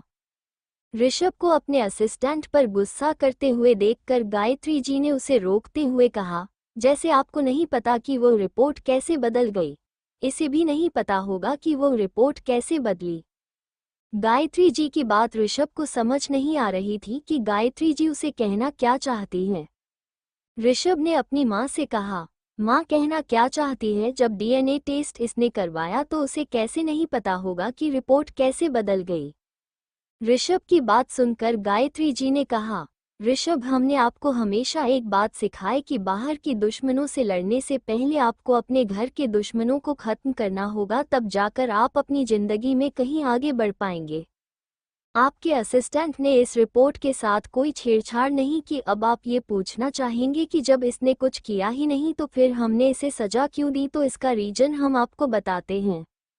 हमने इन्हें आपके पर्सनल असिस्टेंट के रूम में चुना था क्योंकि हमें इनके काबिलियत पर पूरा भरोसा था कि यह आपको अंदर और बाहर दोनों दुश्मनों से बचाएंगे, आपकी दुश्मनों के हर एक कदम की निगरानी खुद से रखेंगे। लेकिन यह अपनी ड्यूटी पूरी तरह से नहीं निभा पाए। इन्होंने आपको बाहर के दुश्मनों के लिए तो आपको हमेशा अलर्ट किया, लेकिन आपके घर के दुश्मनों को ये पहचान तक नहीं पाए। आपके असिस्टेंट होने के बावजूद इनका ये तक नहीं पता चला आपकी पीठ के पीछे आपकी और आपकी पत्नी के खिलाफ इतनी बड़ी साजिश रची गई और आपको इसके बारे में भनक तक नहीं लगी। आपने इसे कहा था ना सुहानी की सारी इन्फॉर्मेशन लेकर आने के लिए। बेशक इसमें कोई शक नहीं है कि इन्होंने आपके सामने सुहानी की सारी इन्फॉर्मेशन रखी है, लेकिन उस इन्फॉर्मेशन को जरूर तोड़ मरोड़ के आपके सामने पेश किया गया था, जिसको ना तो इन्होंने क्रॉस चेक किया और ना ही अपने क्रॉस चेक करने की जरूरत समझी, और उसका नतीजा हम सभी देख चुके हैं। यह अपनी ड्यूटी पूरी ईमानदारी से नहीं निभा पाए, इसलिए सजा के हकदार तो ये थे, इसलिए हमने इन्हें ये सजा दी है। गायत्री जी की बात सुनकर ऋषभ ने कहा, लेकिन माँ आप कैसे कह सकती हैं कि इन्होंने जो इन्फॉर्मेशन हमें थी उसको बदल के हमारे सामने पेश किया गया था। आपको ये बात कैसे पता चली कि हम तक जो रिपोर्ट पहुंच रही थी वो सही नहीं थी। ऋषभ के गायत्री जी से सवाल करने के बाद गायत्री जी ने ऋषभ के सामने अपना फोन कर दिया। ऋषभ ने जब गायत्री जी से वो फोन लेकर देखा तो उसमें एक वीडियो प्ले हो रहा था जिसमें ऋषभ का असिस्टेंट ऋषभ के केबिन में एक फाइल रख कर जाता है। उसके कुछ देर बाद ही सोनाक्षी वहां आ जाती है और वो उस फाइल को बदल देती है और ऋषभ के आने से पहले ही सोनाक्षी बड़ी सफाई से वहां से निकल भी जाती है। ऋषभ ने जब इस वीडियो को देखा तो उसका खून खोल उठा। उसे खुद के साथ साथ सोनाक्षी पर इतना ज्यादा गुस्सा आ रहा था कि उसकी जरूरत भी कैसे हुई ऋषभ के सामने ये चाल चलने की, ऋषभ की जिंदगी के साथ खेलने की। उस वीडियो को देखने के बाद ऋषभ ने गायत्री जी से कहा, जब आपको पता ही है कि इन सब में मेरे असिस्टेंट की कोई गलती नहीं थी तो फिर आपने इसको इतनी कड़ी सजा क्यों दी। ऋषभ का सवाल सुनकर गायत्री जी ने उसे कहा, बिल्कुल इसमें आपके असिस्टेंट की कोई गलती नहीं है, उसने आपको सारी रिपोर्ट सही इन्फॉर्मेशन के साथ ही सबमिट करवाई थी, लेकिन आपका असिस्टेंट होने के नाते उनकी जिम्मेदारी यही खत्म नहीं होती कि सही इन्फॉर्मेशन लाने के साथ साथ उनकी जिम्मेदारी यह भी थी कि है उस इन्फॉर्मेशन को सही सलामत आपके हाथों में सौंप। क्या फ़ायदा इनकी इतनी मेहनत का, इतनी कोशिशें का, जब उनकी बनाई हुई रिपोर्ट आप तक सही सलामत पहुंची नहीं रही हो। ऋषभ एक असिस्टेंट का फर्ज सिर्फ यह नहीं होता कि वो अपने बॉस के सारे मीटिंग्स फिक्स करे, उसका शेड्यूल सेट करें और उसके सारे दुश्मनों इन्फॉर्मेशन उसे लाकर दें, बल्कि उसका फर्जी यह भी होता है कि वो इन सारी चीज़ों के साथ साथ ये भी देखे कि उसके बॉस के चीज़ों साथ कोई छेड़खानी भी ना करे और बिना उसके बस की परमिशन की कोई उसके केबिन तक ना पहुंच पाए।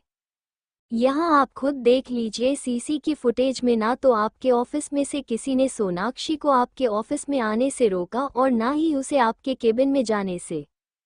इतनी लापरवाही के साथ कैसे संभालेंगे आप आर्यन परिवार के बिजनेस को? आप अपनी जिंदगी को तो संभाल नहीं पा रहे, आप बिजनेस को कैसे ही संभाल पाएंगे? एक कल की आए लड़की आपके ऑफिस में जाती है, आपकी केबिन में जाकर आपकी फाइल्स के साथ छेड़खानी करती है और आपको इस बात तक की भनक तक नहीं लगती। इतनी सिक्योरिटी होने के बावजूद उस लड़की का कोई बाल तक बनाने का पाया, उसे लड़की के साथ कुछ करने का छोड़ दिया, आपको तो इस बारे में पता तक नहीं है। गलत रिपोर्ट, गलत इन्फॉर्मेशन के साथ अपने सुहाने के साथ जो कुछ भी किया है ना ऋषभ, आप अभी सोच भी नहीं सकते उसके लिए आपको कितनी बड़ी कीमत चुकानी होगी। आपकी जिंदगी के साथ कुछ लोग अगर इतने बड़े छेड़छाड़ करके चले गए और आपको इस बारे में पता तक नहीं चल पाता, क्या गया, आपको क्या कर रहे थे आप जब ये सब हो रहा था? और कहाँ था आपका असिस्टेंट जब ये सब कुछ हुआ? और इतना सब कुछ होने के बावजूद भी आपको कैसे कुछ नहीं पता? गायत्री जी के डांटने के बाद ऋषभ को भी यह एहसास हुआ कि सच में उसने बहुत बड़ी गलती कर दी है। अगर इसी तरह कोई भी उसके केबिन में जाकर इस तरह की छेड़छाड़ कर सकता है, तो फिर तो आर्यन परिवार की बिजनेस के साथ कोई कितनी बड़ी छेड़छाड़ कर सकता है, इसका अनुमान तो वो आराम से लगा पा रहा था। ऋषभ को आर्यन परिवार का वारिस चुना गया था। परिवार के साथ साथ सारे बिजनेस की जिम्मेदारी भी ऋषभ को ही सौंपी गई थी। लेकिन आज गायत्री जी के आईना दिखाने के बाद ऋषभ को यह एहसास हो रहा था कि वो कितना लापरवाह है और कैसे कामचोर लोग उसने अपने ऑफिस में रख रखे हैं। उसकी एब्सेंस में उसकी ऑफिस में इतना सब कुछ हो जाता है और किसी को इस बारे में कुछ पता तक नहीं है। ऋषभ ने सर झुकाकर गायत्री जी से कहा, माँ हमें माफ़ कर दीजिएगा, हम जानते हैं कि हमसे बहुत बड़ी भूल हुई है, लेकिन मैं आपसे वादा करता हूँ कि मैं बहुत ज़्यादा अपने भूल को सुधार लूँगा। आपको सुधारना ही होगा ऋषभ, क्योंकि आपको जो जिम्मेदारी सौंप गई है वो कोई बच्चों का खेल नहीं है। आप आर्यन परिवार के बिजनेस को संभाल रहे। बाहर की दुनिया में कितने दुश्मन होंगे आपके, आपको इस बात का अंदाजा तक नहीं है। आप अपनी पर्सनल लाइफ को हैंडल नहीं कर पा रहे तो आप इतनी बड़ी रिस्पॉन्सिबिलिटी कैसे संभलेंगे? ऋषभ को आर्यन परिवार का वारिस चुना गया था। परिवार के साथ साथ सारे बिजनेस की जिम्मेदारी भी ऋषभ को ही सौंपी गई थी। लेकिन आज गायत्री जी के आईना दिखाने के बाद ऋषभ को यह एहसास हो रहा था कि वो कितना लापरवाह है और कैसे कामचोर लोग उसने अपने ऑफिस में रख रखे हैं। उसकी एब्सेंस में उसकी ऑफिस में इतना सब कुछ हो जाता है और किसी को इस बारे में कुछ पता तक नहीं है। ऋषभ ने सर झुकाकर गायत्री जी से कहा, माँ हमें माफ़ कर दीजिएगा, हम जानते हैं कि हमसे बहुत बड़ी भूल हुई है, लेकिन मैं आपसे वादा करता हूँ कि मैं बहुत ज़्यादा अपने भूल को सुधार लूँगा। आपको सुधारना ही होगा ऋषभ, क्योंकि आपको जो जिम्मेदारी सौंप गई है वो कोई बच्चों का खेल नहीं है। आप आर्यन परिवार के बिजनेस को संभाल रहे। बाहर की दुनिया में कितने दुश्मन होंगे आपके, आपको इस बात का अंदाजा तक नहीं है। आप अपनी पर्सनल लाइफ को हैंडल नहीं कर पा रहे तो आप इतनी बड़ी रिस्पॉन्सिबिलिटी कैसे संभलेंगे? ऋषभ को अब अपनी गलती का एहसास जैसे हो रहा था कि उसने अनजाने में कितनी बड़ी गलती कर दी है। भले ही उसे इस ट्रैप में फंसाया गया था, लेकिन वह कैसे ऐसे ही किसी के ट्रैप में फंस सकता है? जब सुहानी उसे बार बार कहते रही कि वह गलत नहीं है, उसने उसे धोखा नहीं दिया। कियारा ऋषभ की बेटी है, उसके बावजूद ऋषभ ने उस पर यकीन नहीं किया। उल्टा उसके और कियारा के साथ इतना बुरा बर्ताव किया जितना कोई अपने दुश्मन के साथ भी नहीं करता। ऋषभ को सोच सोच कर ही खुद पर इतना गुस्सा आ रहा था कि उसने अपने पास ही की दीवार पर मुक्के मारने शुरू कर दिए। इसको अपने से खुद से हद ज्यादा नफरत हो रही थी।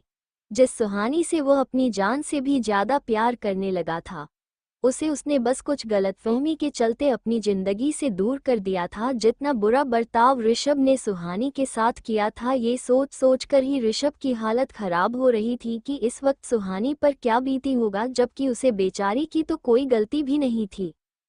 ऋषभ अपने गुस्से में ये तक भूल गया कि दीवार पर चोट मारने की वजह से उसके हाथ से खून बहना शुरू हो गया था। उसे महसूस ही नहीं हो रहा था कि उसके हाथ में दर्द भी हो रहा है। ऋषभ को ये पागलपन करते हुए देख ऋषभ का असिस्टेंट रमन और गायत्री जी जल्दी से उसके पास आए और उसे ऐसा करने से रोक दिया। ऋषभ के असिस्टेंट रमन ने कहा, सर क्या कर रहे हैं ये आप? जो कुछ भी हुआ उसमें आपकी कोई गलती नहीं है, आपको फंसाया गया था। जो कुछ भी हुआ उसका मैं जिम्मेदार हूँ। मैंने अपनी जिम्मेदारी ईमानदारी से नहीं निभा पाया, इसलिए ये सब कुछ हुआ। मैम बिल्कुल सही कह रही हैं, ये सब मेरी जिम्मेदारी थी कि मैं आप तक सही इन्फॉर्मेशन पहुंचाऊं। इसलिए जब गलती मुझसे हुई है तो सजा भी मुझे मिलनी चाहिए। आप खुद को सजा मत दीजिए। रमन को खुद के किए का पश्चाताप करते देखकर गायत्री जी को यकीन हो गया था कि उन्होंने ऋषभ के लिए रमन को असिस्टेंट के रूप में चुनकर कोई भी गलती नहीं की। लेकिन रमन के समझाने के बाद भी ऋषभ रुकने को तैयार ही नहीं था। ऋषभ को होश में लाने के लिए गायत्री जी ने उसे झकझोरते हुए कहा, आपके खुद को चोट पहुंचाने से वह सब सही नहीं हो जाएगा जो आपने किया है। हम मानते हैं कि आपको एक जाल में फंसाया गया था। आपके सामने ये पोर्ट्रेट किया गया था कि सुहानी गलत है, उसने आपको धोखा दिया है, उसकी बच्ची भी आपकी नहीं है। लेकिन गलती तो आपकी भी है ऋषभ। अगर आपको सुहाई पर कोई डाउट था या फिर आपको उसके बारे में कोई गलत इन्फॉर्मेशन मिली थी तो आपको उसके साथ बैठकर बात करनी चाहिए थी। पत्नी है वह आपकी। अगर पति पत्नी के बीच में कोई गलतफहमी जगह ले भी ले तो इसका सॉल्यूशन अपनी पत्नी पर शक करके या उससे नफरत करके नहीं किया जाता। उस मुसीबत का सॉल्यूशन ये होता है कि आप अपने पार्टनर के साथ बैठकर उसके बारे में खुलकर बात करें और जो भी इश्यू हुआ है उसे सॉल्व करें। लेकिन खैर छोड़िए, जो हो चुका है उसके बारे में बार बार बात करने से कोई फायदा नहीं है। अब उस चीज पर फोकस कीजिए कि जो आपने गलत किया है आप उसको सही कैसे करेंगे। ऋषभ कुछ भी नहीं सुनना चाहता था, लेकिन वो ये बात जानता था कि उसने जो गलती की है उसे सुधारना तो उसे खुद ही होगा। गायत्री जी ने ऋषभ को ओरिजिनल डीएनए रिपोर्ट देते हुए कहा, ये है आपके और कियारा की रियल डीएनए रिपोर्ट। ऋषभ ने गायत्री जी के हाथ से वो रिपोर्ट ले ली और बिना पढ़े ही फार्म हाउस से बाहर निकल गया। गायत्री जी ने ऋषभ को इतने गुस्से में वहां से बाहर निकलते हुए देखा तो वह भी उसके पीछे चली गए। जाते जाते उन्होंने रमन को अस्पताल में एडमिट करवाने के लिए अपने आदमी को कह दिया था। गायत्री जी ने जो उन्होंने रमन के साथ किया उसके बाद पूरे चांस है कि रमन इस चीज का बदला ऋषभ से ले। लेकिन इसके साथ ही वह ये भी जानती थी कि रमन कितना वफादार इंसान है अपने बॉस के साथ साथ उससे भी गलती तो हुई है और उसकी सजा तो उसे मिलनी ही थी। आज उन्होंने रमन को ये सजा नहीं दी होती तो कल कोई भी ऐसी ही गलती दोबारा करने की जरूरत जरूर करता।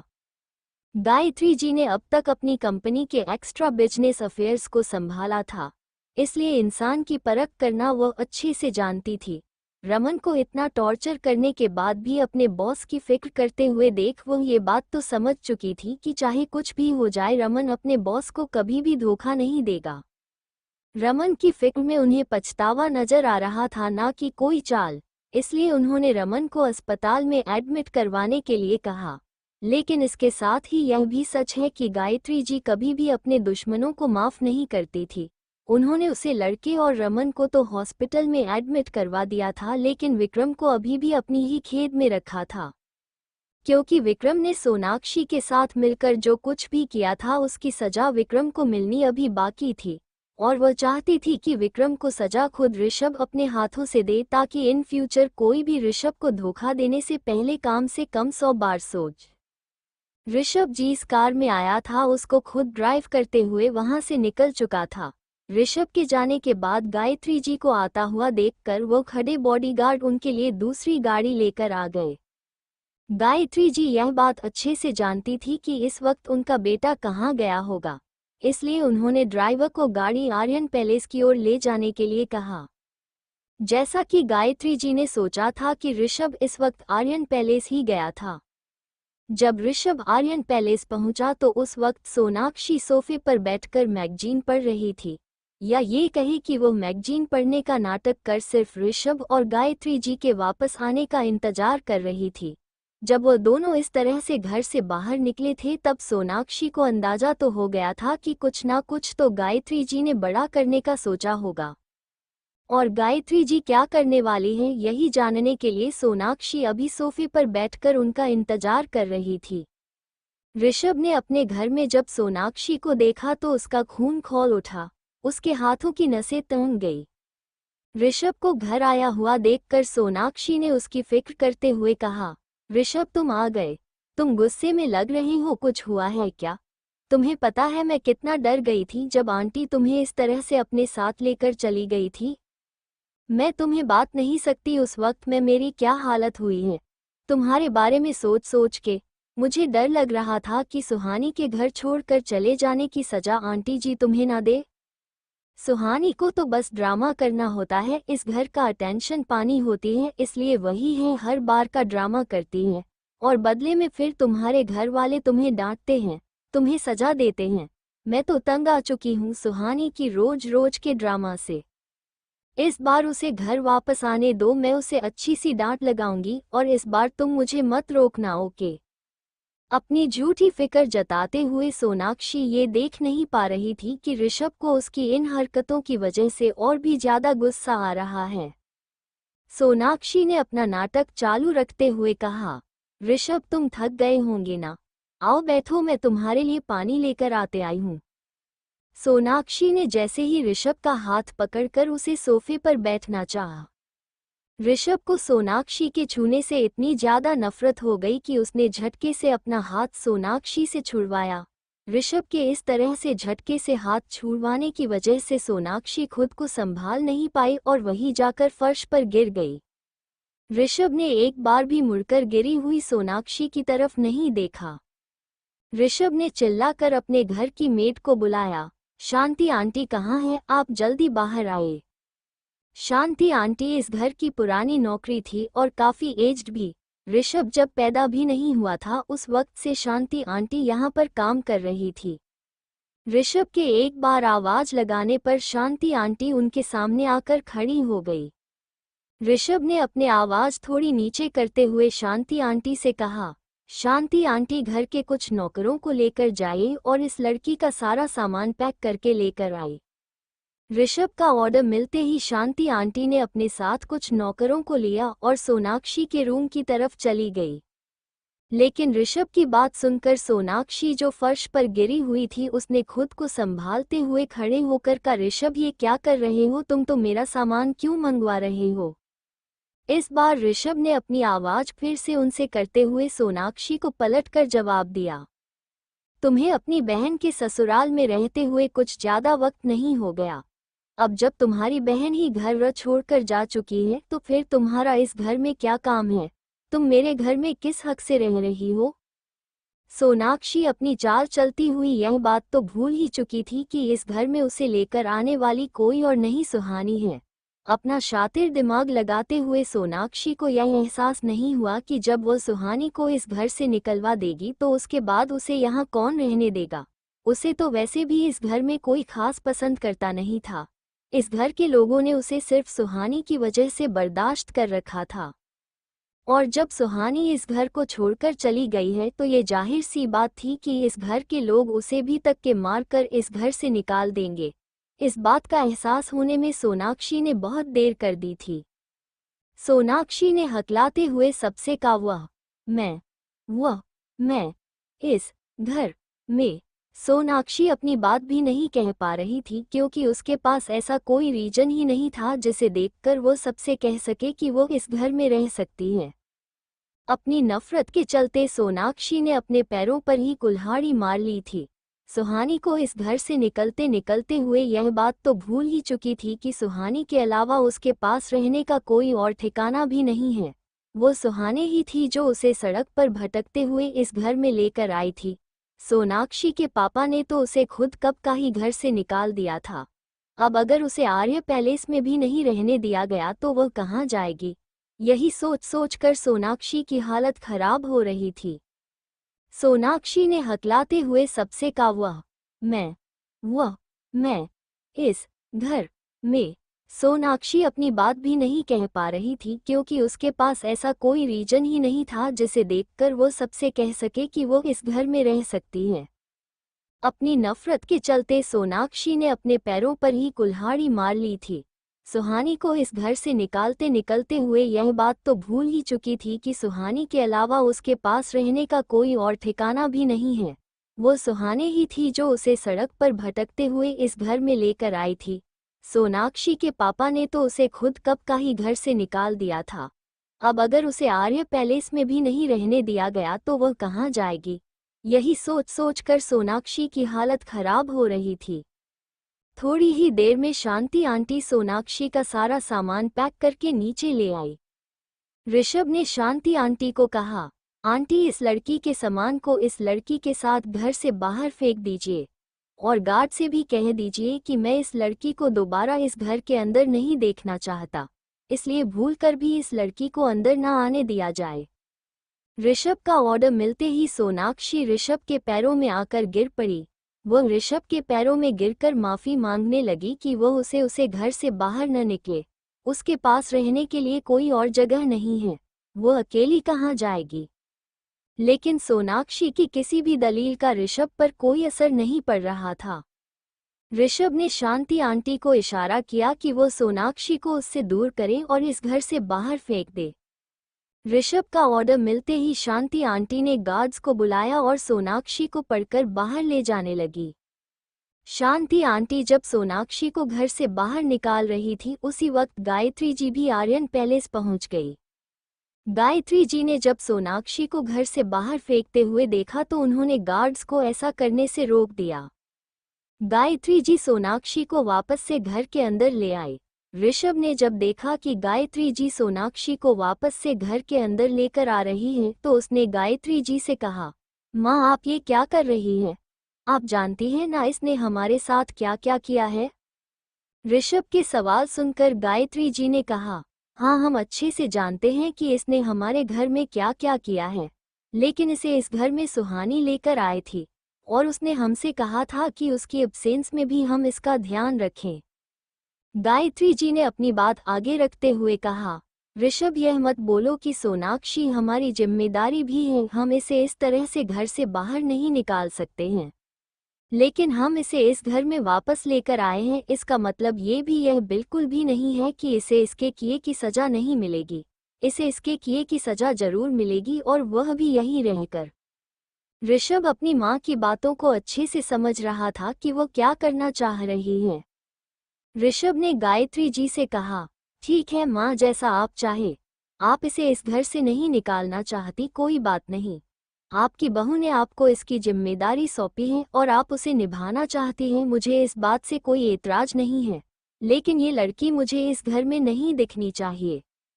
आप इसे अपनी जिम्मेदारी समझकर कहीं भी रखें, लेकिन यह इस घर में तो बिल्कुल भी नहीं रहेगी।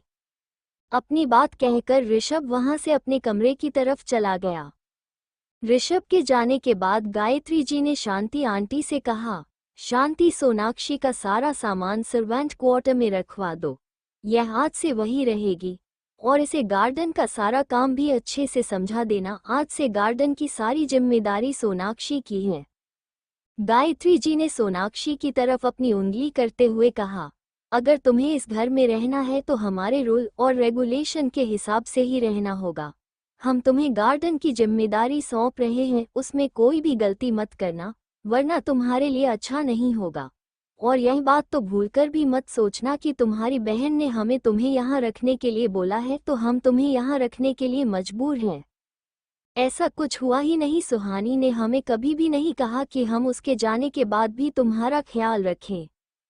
हमने ऋषभ से यह बात इसलिए कही क्योंकि हम चाहते हैं कि जब हमारी बहू इस घर में आए तो आप अपनी आंखों से देखें उसे इस घर में वापस आते हुए, और जब तक सुहानी इस घर में वापस नहीं आ जाती तब तक आप सर्वेंट क्वार्टर में ही रहेंगे। और तुमने जरा भी होशियारी दिखाने की कोशिश की तो हमसे बुरा कोई नहीं होगा। अपनी बात सोनाक्षी को अच्छे से समझा देने के बाद गायत्री जी ने सोनाक्षी को सर्वेंट क्वार्टर में भेज दिया। सोनाक्षी ने अपनी जिंदगी में कभी भी यह नहीं सोचा था कि उसे भी सर्वेंट क्वार्टर में रहना पड़ेगा। उसने जितने भी जल्दसाजी की थी वो इस घर की बहू बनने के लिए की थी। एक वक्त था जब आर्यन परिवार खुद उसे अपनी बहू बनाना चाहता था, लेकिन उस वक्त किसी प्रोड्यूसर के लालच में आकर सोनाक्षी ने इस परिवार को लात मारकर अपना करियर सुना। और जब उसे वहां की हकीकत पता चली और वहां उसकी बात नहीं बनी, तो वह वापस से यहां आर्यन परिवार की बहू बनने चली आई।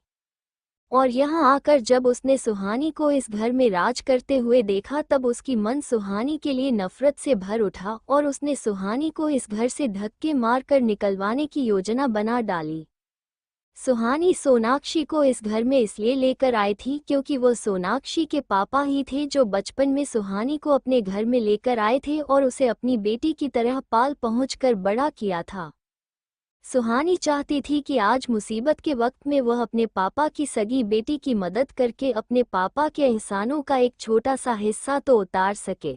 आज उसके पापा भले ही गुस्से में अपनी बेटी को घर से निकाला हो, लेकिन वो ये कभी नहीं चाहेंगे कि सोनाक्षी के साथ कुछ भी गलत हो। माँ बाप कितने ही नाराज क्यों ना हो, वो अपने बच्चों का बुरा नहीं सोचते। सोनाक्षी हमेशा से ही ऐसे नहीं थी। एक वक्त था जब वो सुहानी को दिल से पसंद किया करती थी, लेकिन दुनियादारी की ठोकरों ने सोनाक्षी को लालची बना दिया था और अब उसे अपने लालच के अलावा कुछ भी दिखाई नहीं देता था। और अपने लालच में आंधी होकर ही सोनाक्षी ने अपनी ही बहन का घर उजाड़ डाला। ऋषभ को जब से ये सच पता चला था कि सुहानी गलत नहीं थी, सुहानी को गलत साबित करने के लिए जाल बिछाया गया था और ऋषभ उस जाल में फंसकर सुहानी के साथ बहुत कुछ गलत कर चुका है।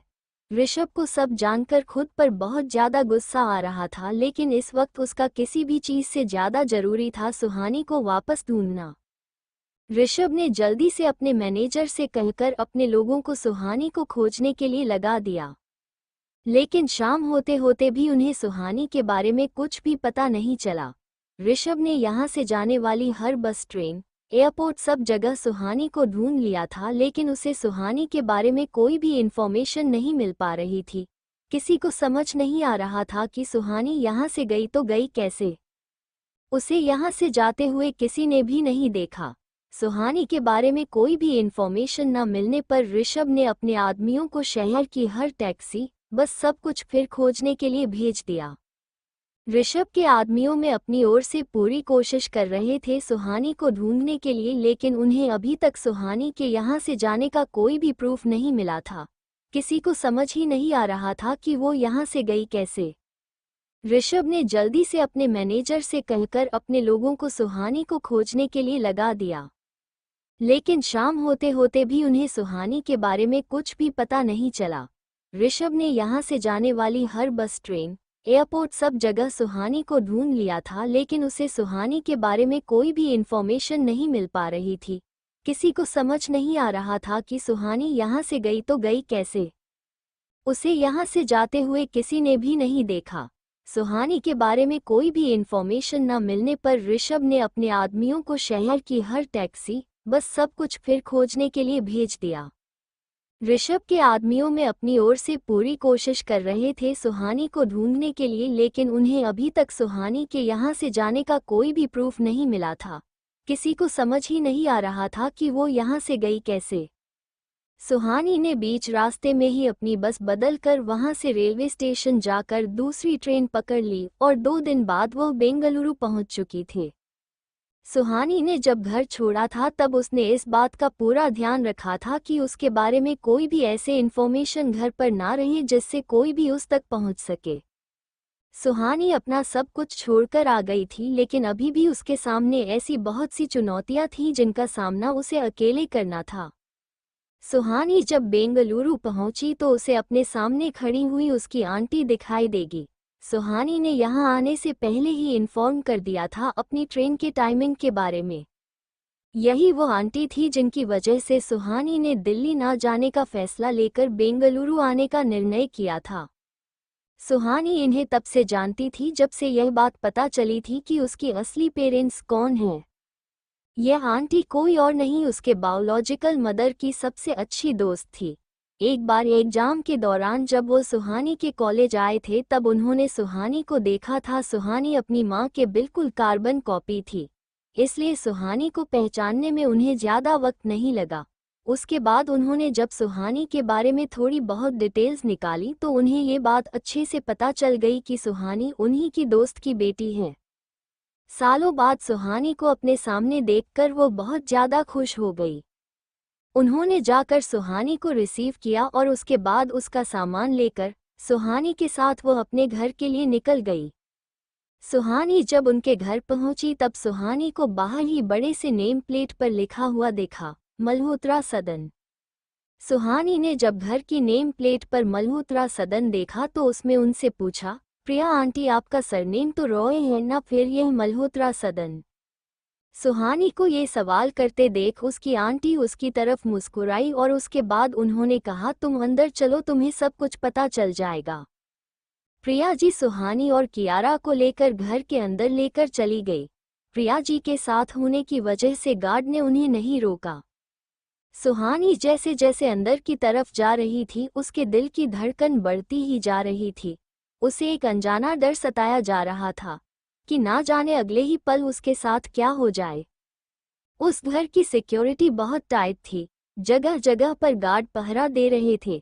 घर के अंदर पहुंचने से पहले एक बड़ा सा गार्डन था जिसमें फाउंटेन लग रहे थे जिनमें गिर रहा पानी सूर्य की रोशनी की वजह से मोतिया सा चमक रहा था। ऐसा लग रहा था जैसे कोई अप्सरा अपने हाथों से वहां मोती बरसा रही हो। उन फाउंटेन के चारों तरफ हरियाली थी, बीच में हरी धूप लगी थी तो वहीं उस धूप की बाउंड्री को फूलों के पौधों ने घेर रखा था, जैसे किसी हरी चुनरी पर सुनहरे फूलों का वर्क हो। लाल, गुलाबी, सफेद, ऑरेंज, बैंगनी हर रंग के फूल वहां खिल रखे थे। इस गार्डन से होते हुए वो घर के अंदर जा पहुंची। घर के दरवाजे के पास ही दो सफेद मार्बल के शेर बने हुए थे। प्रिया जी ने जब आगे जाकर देखा तो उन्हें महसूस हुआ कि सुहानी तो उनके साथ आ ही नहीं रही। उन्होंने जब पीछे मुड़कर देखा तो सुहानी तो अभी तक उस बगीचे की खूबसूरती में ही खोई हुई थी। प्रिया जी ने सुहानी को इस तरह से खोया देखकर उसके पास चली गई।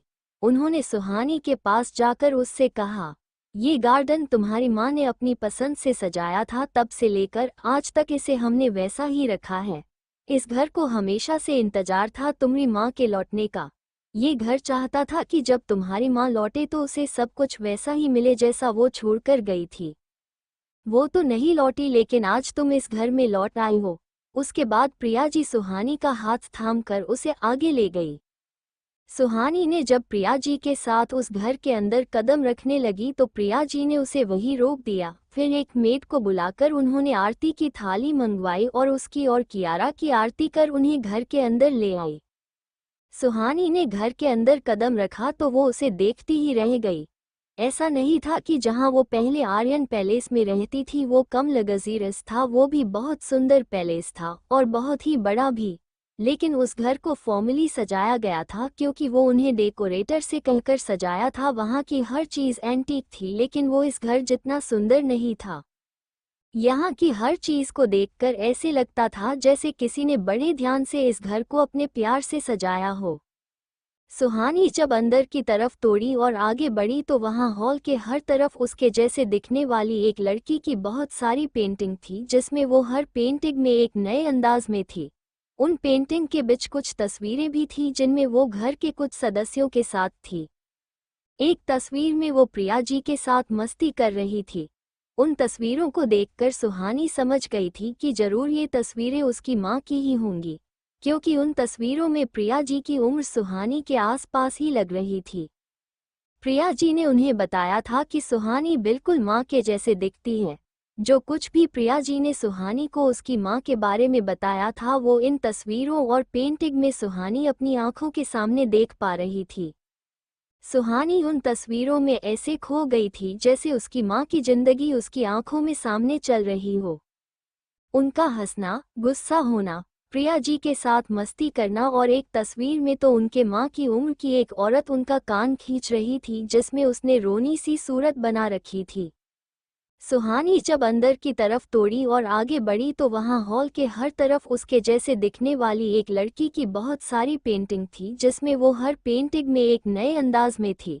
उन पेंटिंग के बीच कुछ तस्वीरें भी थीं जिनमें वो घर के कुछ सदस्यों के साथ थी। एक तस्वीर में वो प्रिया जी के साथ मस्ती कर रही थी। उन तस्वीरों को देखकर सुहानी समझ गई थी कि जरूर ये तस्वीरें उसकी माँ की ही होंगी, क्योंकि उन तस्वीरों में प्रिया जी की उम्र सुहानी के आसपास ही लग रही थी। प्रिया जी ने उन्हें बताया था कि सुहानी बिल्कुल माँ के जैसे दिखती है। जो कुछ भी प्रिया जी ने सुहानी को उसकी माँ के बारे में बताया था वो इन तस्वीरों और पेंटिंग में सुहानी अपनी आंखों के सामने देख पा रही थी। सुहानी उन तस्वीरों में ऐसे खो गई थी जैसे उसकी माँ की जिंदगी उसकी आंखों में सामने चल रही हो। उनका हंसना, गुस्सा होना, प्रिया जी के साथ मस्ती करना और एक तस्वीर में तो उनके माँ की उम्र की एक औरत उनका कान खींच रही थी जिसमें उसने रोनी सी सूरत बना रखी थी। सुहानी उन तस्वीरों को देखने में खो सी गई थी। सुहानी को इस तरह खोया हुआ देखकर प्रिया जी ने घर में सभी लोगों को आवाज देकर बुलाना शुरू कर दिया। माँ, पापा, कृष कहाँ हो? सब लोग जल्दी आओ, देखो कौन आया है। कृष्णा बेटा नीचे आओ। प्रिया जी की आवाज सुनकर सुहानी उन तस्वीरों से बाहर निकली। सुहानी प्रिया जी की ओर देखने लगी कि वो किसको बुला रही हैं। प्रिया जी की आवाज देने पर घर के सभी लोग अपने कमरों से बाहर आ गए। एक अधेड़ उम्र की महिला अपने कमरे से बाहर आते हुए बोली, क्या हुआ प्रिया? क्यों सबको इतनी तेज आवाज देखकर बुला रही हो? कौन आया है? किससे मिलवाने के लिए उतावली हुए जा रही हैं? उनके साथ ही उन्हें की उम्र से थोड़े से बड़े एक बुजुर्ग आदमी भी आ रहे थे। उस महिला के सवाल सुनकर भी प्रिया जी ने कोई भी जवाब ना देते हुए बस उनकी ओर मुस्कुराए जा रही थी। प्रिया जी की आवाज देने पर घर के बाकी लोग भी अपने अपने कमरों से बाहर आ गए थे और घर के नए पुराने सारे सर्वेंट भी वहां आकर खड़े हो गए। उन्होंने जब प्रिया जी के साथ सुहानी को खड़े देखा तो वो उन्हें देखते ही रह गए। ऊपर सीढ़ियों से उतरते हुए एक लड़के ने कहा, मॉम क्या हुआ? आप क्यों इतनी तेज तेज सबको बुला रही हैं? कौन आया है? किससे मिलवाना है? सुबह भी इतनी जल्दी जल्दी में कहीं चली गई और अब भी? वो लड़का आगे कुछ बोलता है उससे पहले ही उसकी नज़र सुहानी पर चली गई। दूध सा सफ़ेद उजला रंग, पतली सी एक लंबी लड़की, काले लंबे बाल जिन्हें गूंथ कर चोटी बना रखी थी। अनारकली सूट में वो लड़की बहुत खूबसूरत लग रही थी। सुहानी पर उसकी नज़र जाते ही अचानक ही उसके मुंह से निकल पड़ा, सोनारे का बुआ। उसके साथ ही उसके पीछे आ रही उससे थोड़ी छोटी लड़की के मुंह से भी यही से बात निकली, सोनारे का बुआ।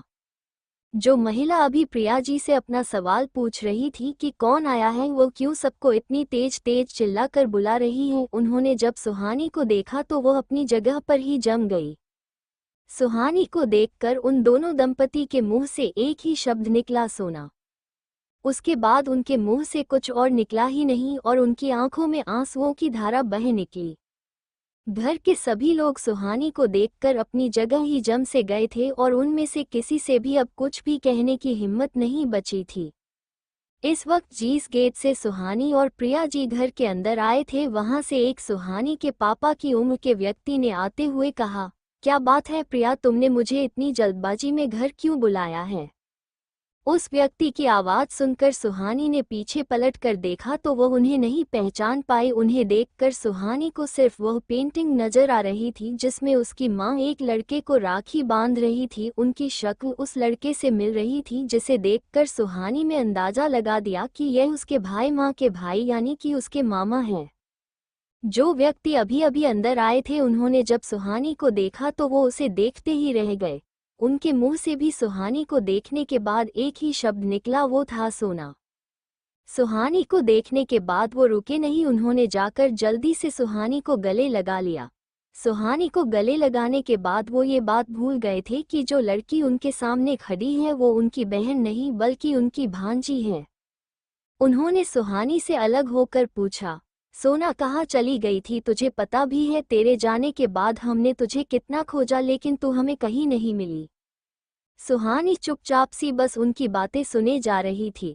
सुहानी को चुप देखकर उन्होंने सुहानी से फिर से कहा, तू चुप क्यों है, कुछ बोल क्यों नहीं रही? फिर कुछ सोचते हुए वो सुहानी से अलग होकर अपनी माँ के पास चले गए। उनके पास जाकर उन्होंने कहा, माँ देखो ना, सोना मुझसे बात ही नहीं कर रही है। वो मुझसे अब भी नाराज होकर बैठी है, उससे खो ना वो मुझसे बात करे।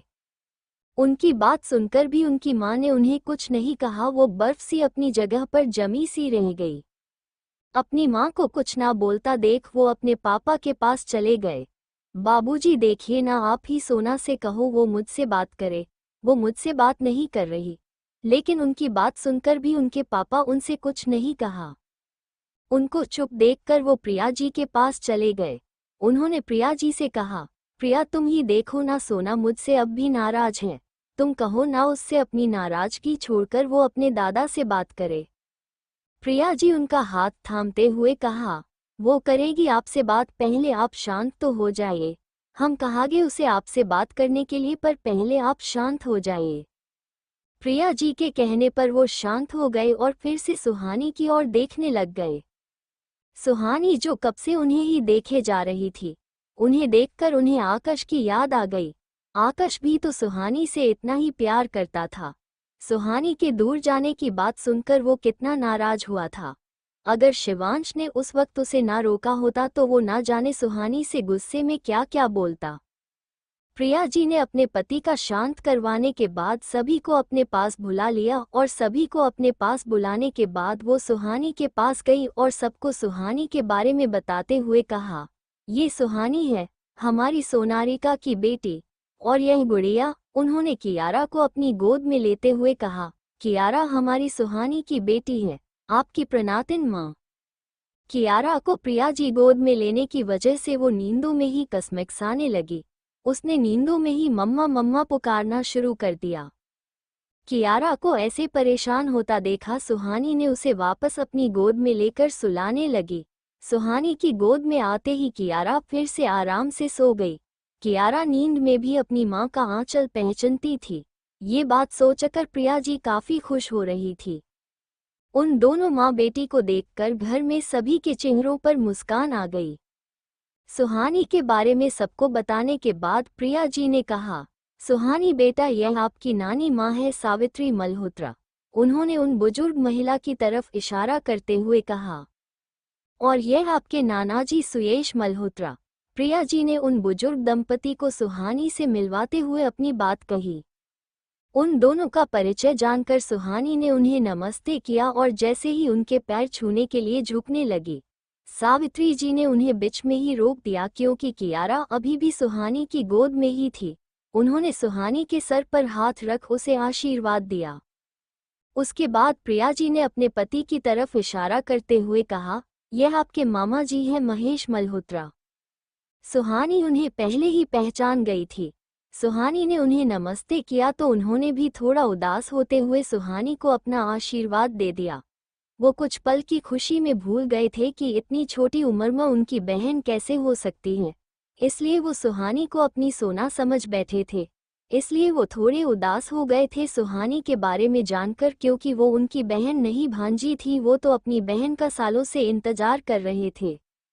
महेश जी से मिलाने के बाद प्रिया जी ने उन दोनों लड़के लड़कियों को अपने पास बुलाया और सुहानी से मिलवाते हुए कहा, यह आपके बड़े भाई कृष और यह आपकी छोटी बहन कृष्णा। उन दोनों लड़के लड़कियों से मिलाने के बाद प्रिया जी ने उन दोनों से कहा, यह आपकी सोनारिका बुआ की बेटी है सुहानी। सुहानी से मिलने के बाद उन दोनों ने उन्हें हाय किया। उसके बाद कृष्णा ने सुहानी से कहा, आपको पता है सुहानी दीदी, आप बिल्कुल सोनारिका बुआ जैसे दिखते हो।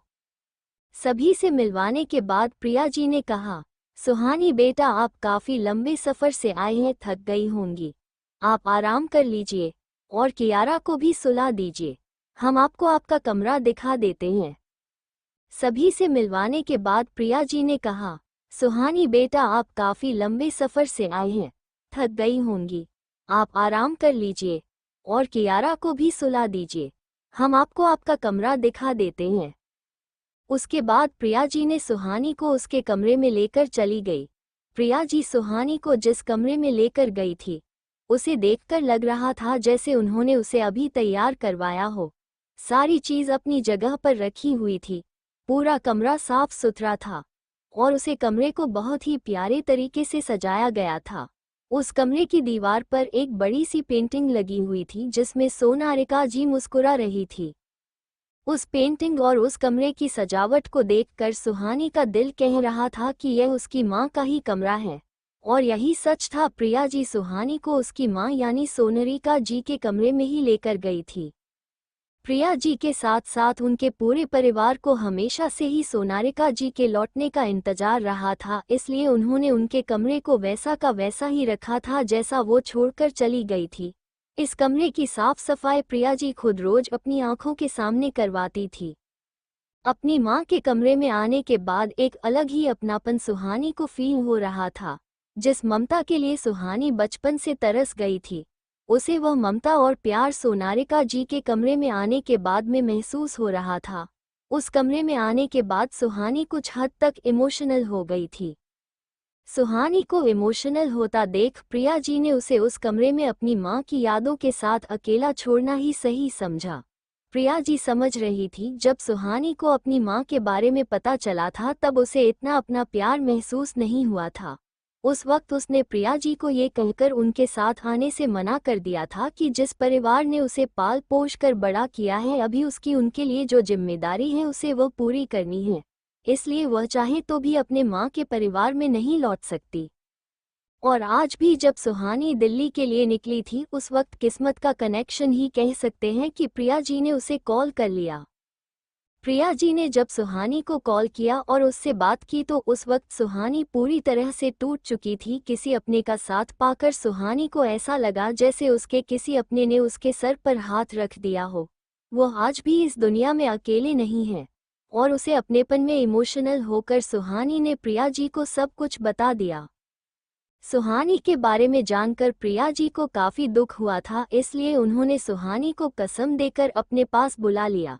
सुहानी उनके पास नहीं आना चाहती थी, वह अपनी जिंदगी एक नए सिरे से शुरू करना चाहती थी, लेकिन प्रिया जी के समझाने के बाद और कियारा बारे में सोचकर सुहानी ने उनके पास आने का फैसला कर लिया। यहाँ आने के बाद सुहानी को लग रहा था कि उसने जो डिसीजन उस वक्त लिया वह काफी सही था।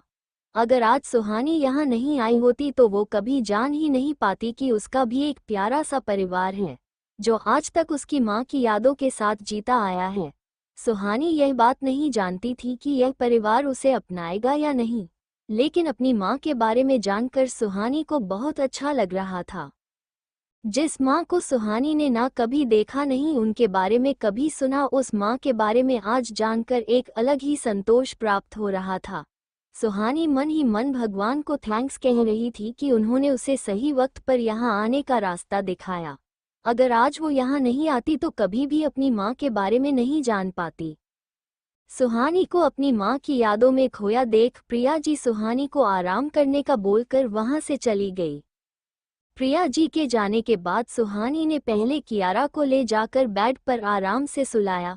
उसके बाद फ्रेश होकर वो भी कियारा के बगल में ही सो गई।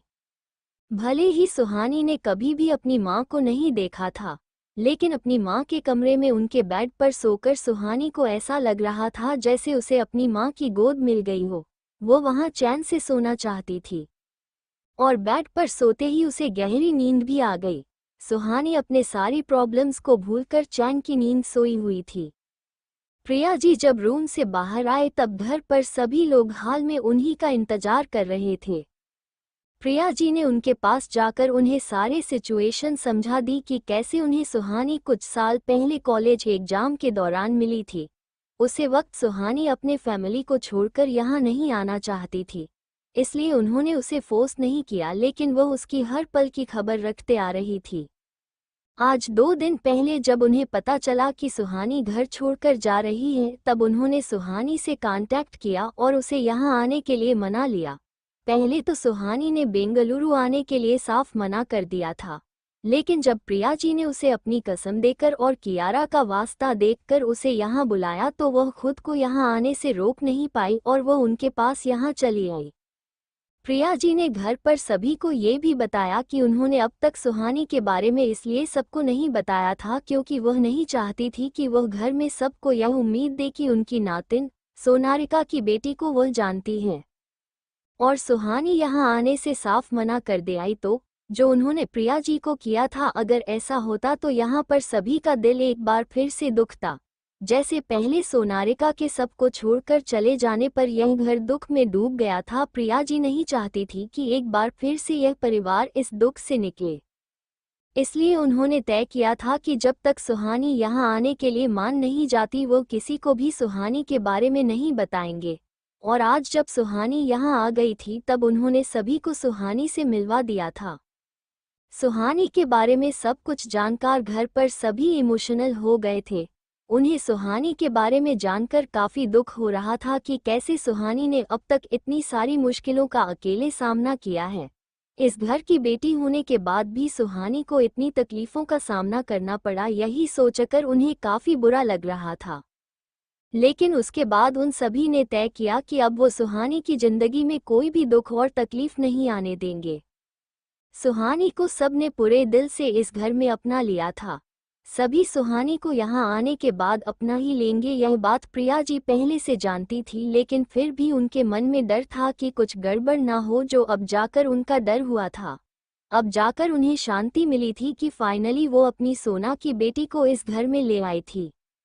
प्रिया जी ने सोनारिका की पेंटिंग की तरफ देखते हुए कहा, मैंने तुमसे किया वादा पूरा किया। आज तुम्हारी बेटी तुम्हारे घर में है, अब तो तुम खुश होगी ना। मैं तुमसे वादा करती हूँ अब उसकी जिंदगी में कोई भी दुख नहीं आने दूंगी। उसकी जिंदगी में आने वाले हर तूफान को उस तक पहुँचने से पहले मुझसे लड़ना होगा। तुम्हारी बेटी का मैं अपनी जान से भी ज्यादा ख्याल रखूंगी। तुम फिक्र मत करना, तुम्हारी बेटी को मैं तुम्हारी कमी महसूस नहीं होने दूंगी। घर में सभी लोगों ने प्रिया जी को उनसे यह बात छुपाने के लिए माफ कर दिया था कि उन्हें सुहानी के बारे में पहले से पता था, लेकिन महेश जी अभी भी प्रिया जी से थोड़ा नाराज थे। सभी लोगों के जाने के बाद महेश जी भी उठकर वहां से जाने लगे। प्रिया जी अपने पति की एक्सप्रेशन देख जान चुकी थी कि वह अभी उनसे नाराज हैं। उन्हें मनाने के लिए प्रिया जी भी उनके पीछे पीछे ही चली गई। महेश जी अपने रूम में ना जाकर बाहर गार्डन की तरफ चले गए थे। प्रिया जी भी उनके के पीछे पीछे ही गार्डन में आ गई थी। महेश जी जानते थे कि प्रिया जी भी उनके साथ ही गार्डन में आए हैं, लेकिन उसके बाद भी उन्होंने उनसे कोई बात नहीं की और वह चुपचाप एक साइड जाकर खड़े हो गए। प्रिया जी उनके पास ही जाकर खड़े हो गई। काफी देर तक उन दोनों के बीच में कोई बात नहीं हुई। थक हार कर उन्होंने अपनी चुप्पी तोड़ी और उन्होंने प्रिया जी से कहा, क्या आपको हम पर भरोसा नहीं था? आपने हमसे यह बात क्यों छुपाई कि आप सुहानी के बारे में पहले से जानती थी? महेश जी के सवाल सुनकर प्रिया जी ने शांति से उन्हें जवाब देते हुए कहा, हमें आपका पूरा भरोसा था, लेकिन हम ये भी जानते हैं कि आप अपनी बहन से कितना ज्यादा प्यार करते हैं। जब वो यहाँ से चली गई थी तब गुस्से में आकर आपने उनसे सारे रिश्ते तोड़ लिए थे, और उसी की वजह आप आज तक खुद को उसका गुनहगार समझते आए हैं कि सोना ने आपकी वजह से कभी भी पीछे मुड़कर अपने घर की तरफ नहीं देखा, क्योंकि आपने उनसे कहा था कि वह कभी लौटकर नहीं आए। आज तक आप खुद को इस बात के लिए कभी माफ भी नहीं कर पाए। ये सब जानते हुए भी अगर मैं आपको ये बता देती कि सोना की बेटी सुहानी को मैं जानती हूँ, मुझे पता है कि वो कहाँ है, तो क्या आप एक पल भी इंतजार कर पाते सुहानी से मिलने के लिए? नहीं ना। प्रिया जी के सवाल करने पर महेश जी ने अपनी गर्दन हाँ में हिला दी। वो प्रिया जी की बात से सहमत है कि अगर उन्हें उसे वक्त पता चलता है तो वो उसी वक्त सुहानी को यहाँ ले आते। महेश जी के हाथ सुनकर प्रिया जी ने अपनी बात आगे बढ़ते हुए कहा, आपको क्या लगता है सुहानी को इस घर में लाने के लिए हमने कोशिश नहीं की होगी? हमने बहुत कोशिश की थी, लेकिन हमारी बच्ची उन लोगों के एहसानों के नीचे इतनी दब गई थी, वह चाहकर भी हमारे साथ नहीं आ पा रही थी। हम सुहानी को जोर जबरदस्ती ये नहीं रहना चाहते थे। अगर हमने ऐसा किया होता तो एक न एक दिन सुहानी भी हमें खुद का गुनहगार समझती और हो सकता है वह हमें छोड़कर चली भी जाती। इसलिए हम चाहते थे कि सुहानी अपने सारे पुराने रिश्तों को छोड़कर पूरे मन से हमारे पास आए। और देखिए, हमारे इंतजार का फल हमें मिला। फाइनली सुहानी के सामने उन लोगों का सच आ गया और उन सभी को छोड़कर सुहानी हमारे पास लौट आई। अब हम अपनी बच्ची का ध्यान रख सकते हैं। हमें हर पल अब इस बात का डर नहीं रहेगा कि सुहानी किसी भी वक्त हमें छोड़कर वापस उनके पास जा सकती है। हम जानते हैं कि इस वक्त हम आपके थोड़े खुदगर्ज लगेंगे, लेकिन हमारा यकीन कीजिए, जिन लोगों के साथ सुहानी अब तक रह रही थी उन्हें सच में हमारी बेटी की कोई कदर नहीं थी। अगर उन्हें हमारी बेटी की फिक्र होती तो वह उसे इस वक्त कभी भी अकेला नहीं छोड़ते। आप जानते हैं हमने सुहानी को कॉल किया था। उसे वक्त आधी रात को सुहानी दिल्ली के लिए निकल चुकी थी। वो कियारा को लेकर अकेले दिल्ली जा रही थी, उस शहर में जहां से ये तक नहीं पता कि उसे कहाँ जाना है, कहाँ रहना है। और यह बात उसके परिवार को पता थी, उसके बावजूद उन्होंने उसे अकेले जाने दिया। एक पल के लिए हम ये बात मान भी लेंगे सुहानी ने जिद की होगी, लेकिन क्या उस बच्ची की जिद उसकी सुरक्षा से ज्यादा जरूरी थी? उन्होंने आधी रात को उसे दिल्ली के लिए रवाना कर दिया, बिना उस बात की चिंता किए कि बीच रास्ते में सुहानी और कियारा के साथ कुछ भी हो सकता था। उन्हें कुछ हो जाता तो वो लोग क्या करते, हम क्या करते? इसलिए हमें लगता है सुहानी ने उन रिश्तों को छोड़कर एकदम सही निर्णय लिया है। अब हम कभी उसे उन रिश्तों के पास दोबारा नहीं जाने देंगे। और आपको पता है उन्होंने सुहानी की शादी भी एक सुबस्टिट्यूट की तरह उस लड़के से करवाई जो पहले उनकी बड़ी बेटी के लिए रिश्ता आया था। उनको बेटी शादी से भाग गई तो सुहानी को सोनाक्षी की जगह मंडप में बैठा दिया, और न सिर्फ मंडप में बिताया बल्कि उसकी शादी भी करवाई उस लड़के से जिसे वो जनती तक नहीं। To be continued in next episode.